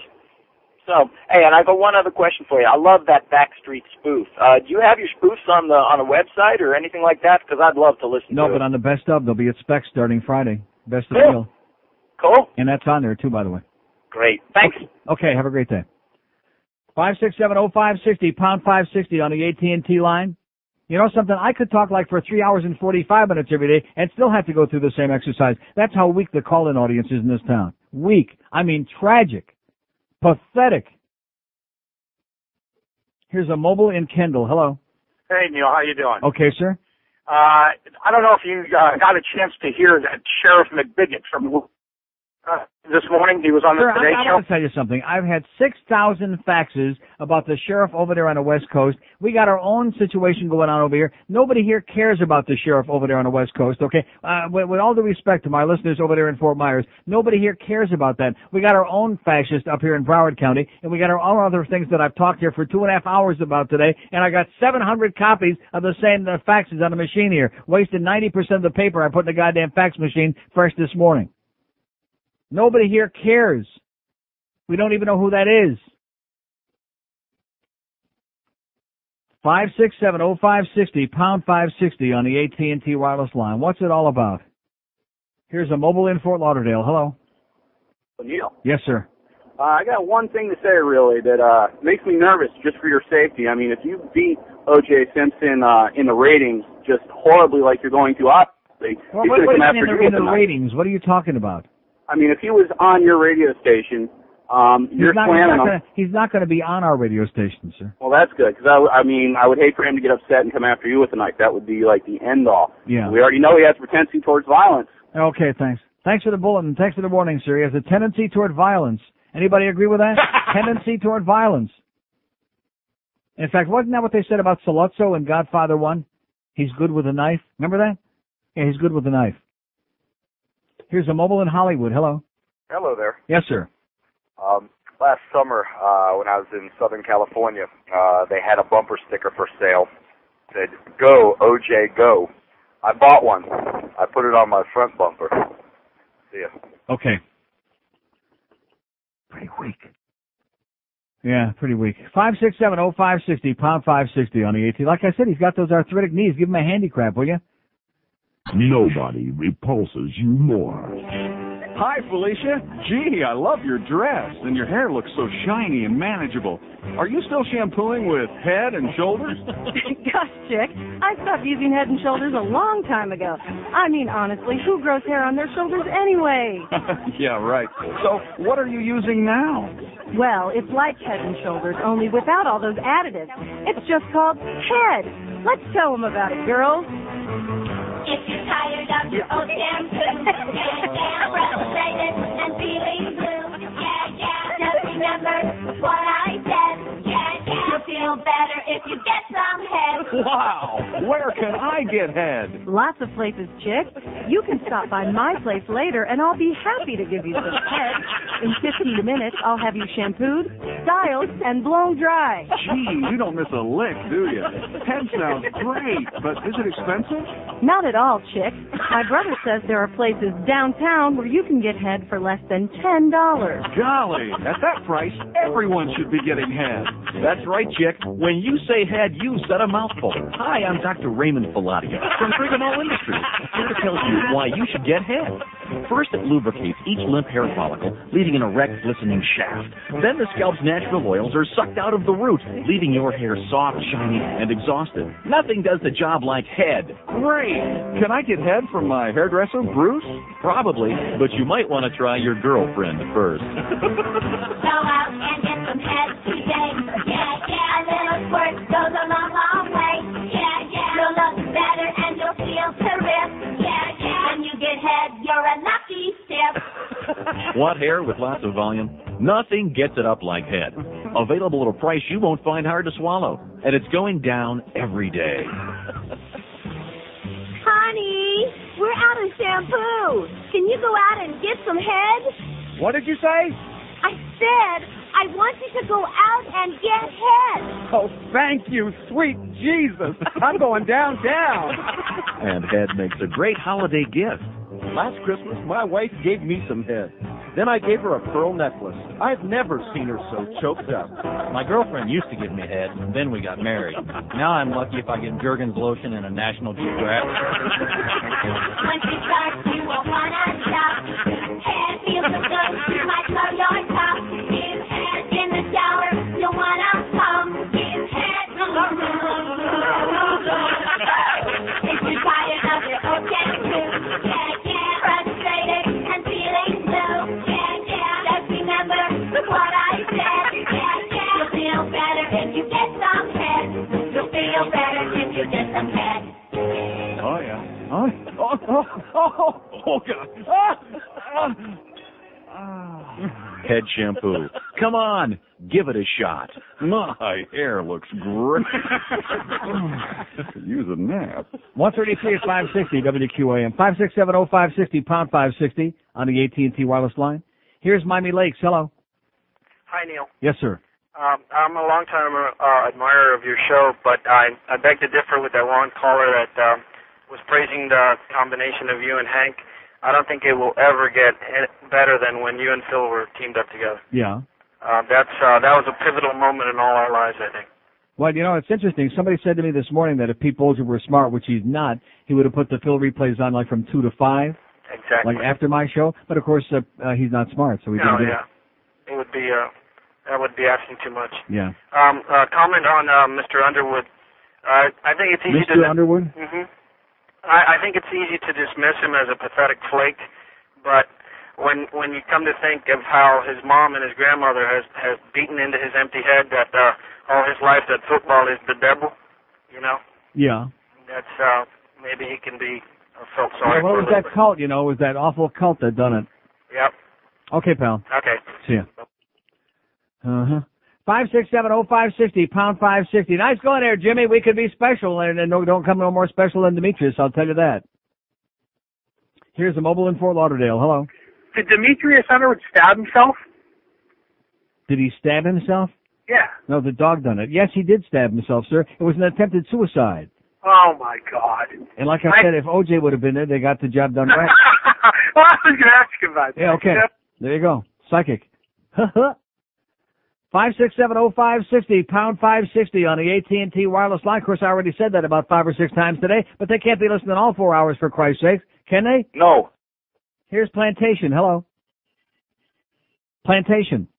Yeah, Neil, how's it going? Okay, sir. Hey, good. I want to comment about that Miami Beach shooting that just happened and all those people going crazy. Yeah. Talking about this guy. He's out of control. He's shot 4 other people. And obviously he recognizes a criminal. And whenever we feel threatened, I'm a law enforcement officer. We got to go home tonight and see our families. Yeah. You know what I'm saying?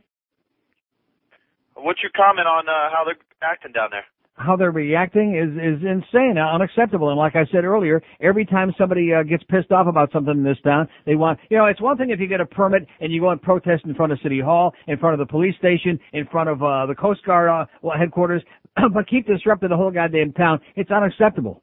It's out of control, and just like last time it got out of control down there in Hialeah, and the mayor went down there and punched the guy out, that guy ought to be taken to jail. It's ridiculous. Yeah. I don't know what America's coming to here. Okay, this guy steals a car, and he's got a rap sheet longer than my arm and leg. He did. Probably longer than you think too, but a that lot doesn't longer matter. than that. Okay, hang in there, pal. All right, buddy. You worry about your thing, I'll worry about mine. I'm not too worried. 56705. If it ain't got any bigger by now, it's not going to happen. 5670560. Oh, by the way, speaking of that, all this OJ crap, I'll have to save this for a rainy day. Article about a guy who's got a 13.5-inch penis in here, by the way. A very long article, long piece. I mean, real long. But nevertheless, we'll save that for a rainy day.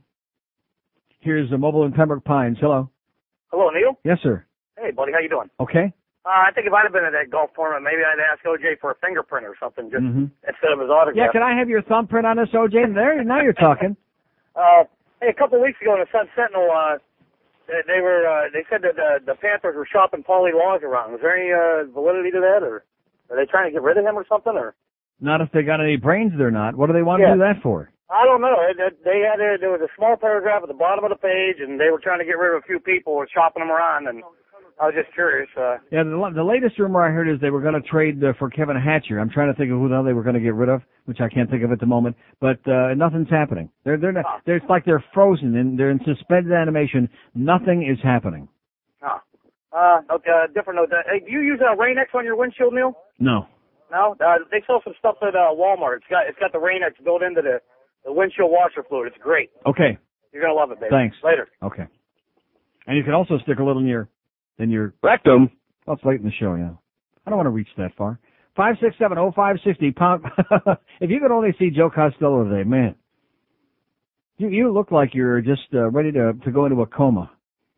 Feeling. Doesn't feel good. He's got a bad headache. He doesn't feel good. He's surly. He's not happy to be here like a captive audience in here today. He wants to be where he can go lay down like in Igor's lap in the other room. I'm depressed by the OJ thing.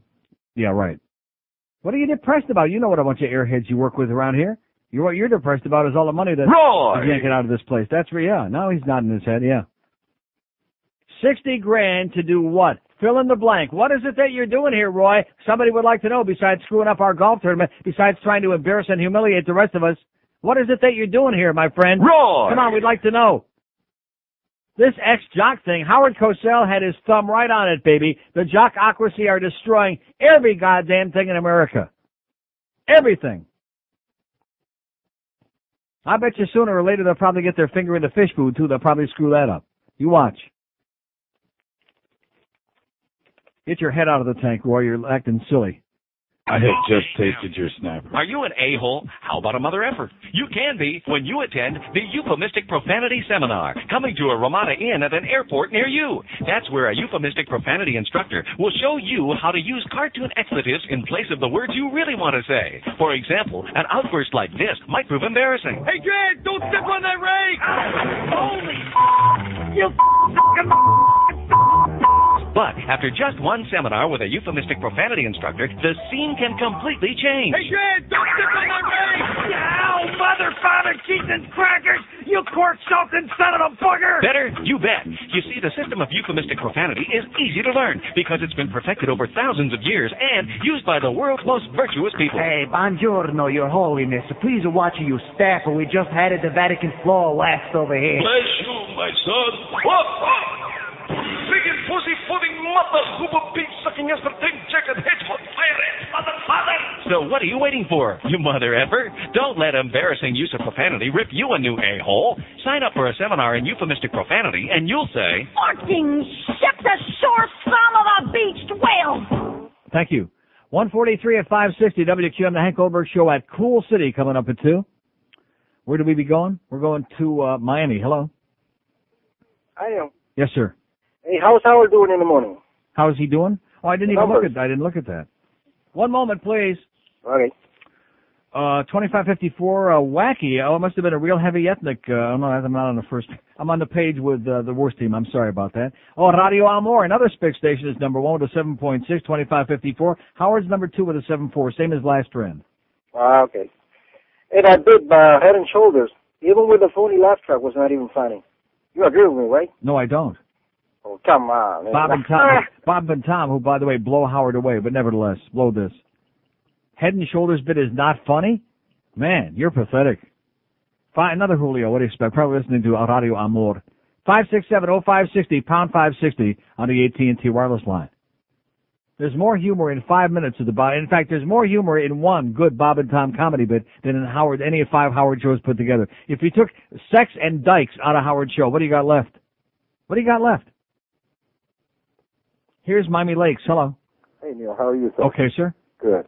I don't want to be a hypocrite, so the first thing I want to say is I was disgusted by the protest yesterday by the individuals who were speaking out against the shooting. Yeah.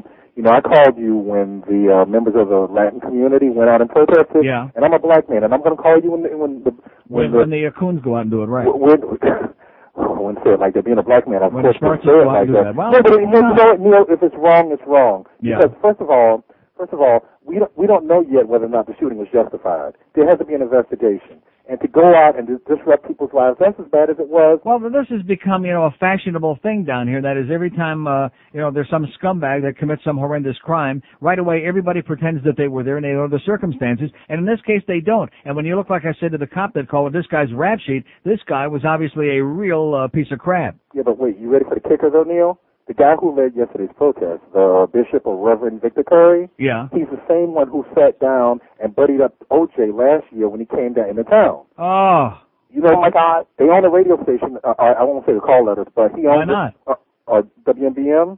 Oh, you mean that 5-watt piece of that exactly. over there? Yeah. And he sat down and interviewed him and buddied up with him and everything else. So yesterday he's asking for justice, but he sat down and interviewed. How about justice for Ron and Nicole? Exactly. How about justice for those 2 dead people? Have a good one, Neil. And back to you. Take care. 567-0560, pound 560 on the AT&T wireless line. I'm surprised Jesse ain't here yet to take care of that business, huh?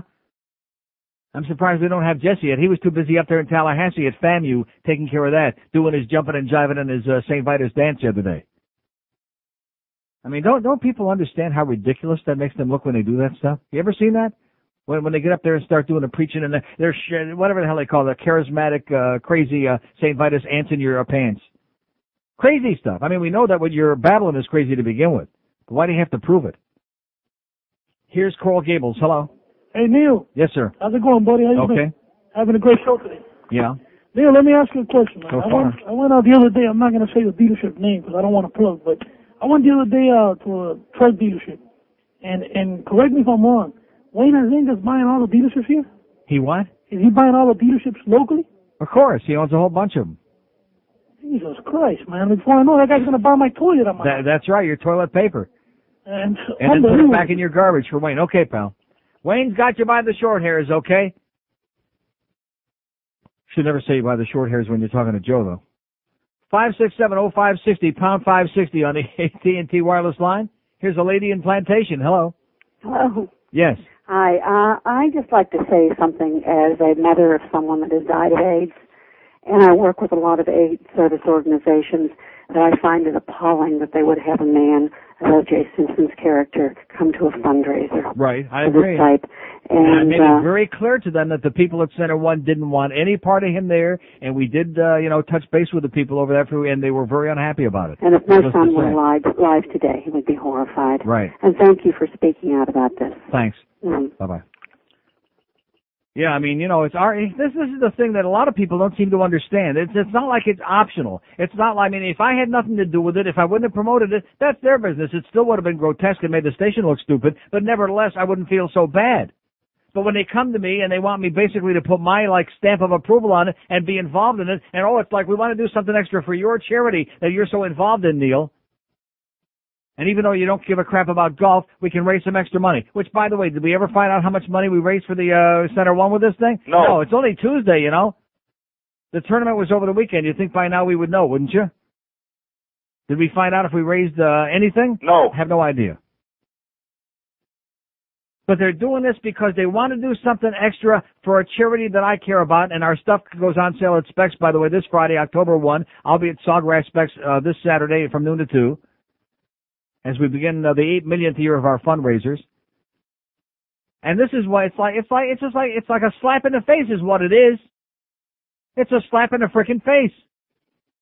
Like they're going to show me a thing or two. It's like a bunch of little children, like I told you before. They're in control, and they're going to show us who's running this place. And no matter what you people out there think, okay, no matter how much melodrama you think there is involved in this, it's all frickin' true. You got a whole multi-million-dollar radio operation here. You got some of us who've been years and years and years in this business, who've invested our whole goddamn lifetime in this business. And we have to be, our livelihood has to be dependent on a bunch of game players, on a bunch of little children in a sandbox with their pail and shovel, who for some strange reason, which in about 10 or 15 minutes I think I'm going to start getting the answers to, for some strange reason, they call the shots around here and can basically do whatever the hell they want? What kind of crap is that? That was never part of the deal when I agreed to come over here.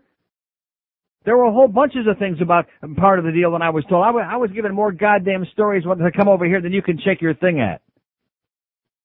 And so far, about the only thing that's been lived up to has been the money, okay, because it's written in goddamn platinum in the contract. Other than that, nothing. Oh, yeah, we can go 50,000 watts. State-of-the-art studio. Oh, skies on all this promotion. When I came here, by the way, I was told that Greg Reed told me that they were going to have a billboard campaign the month before.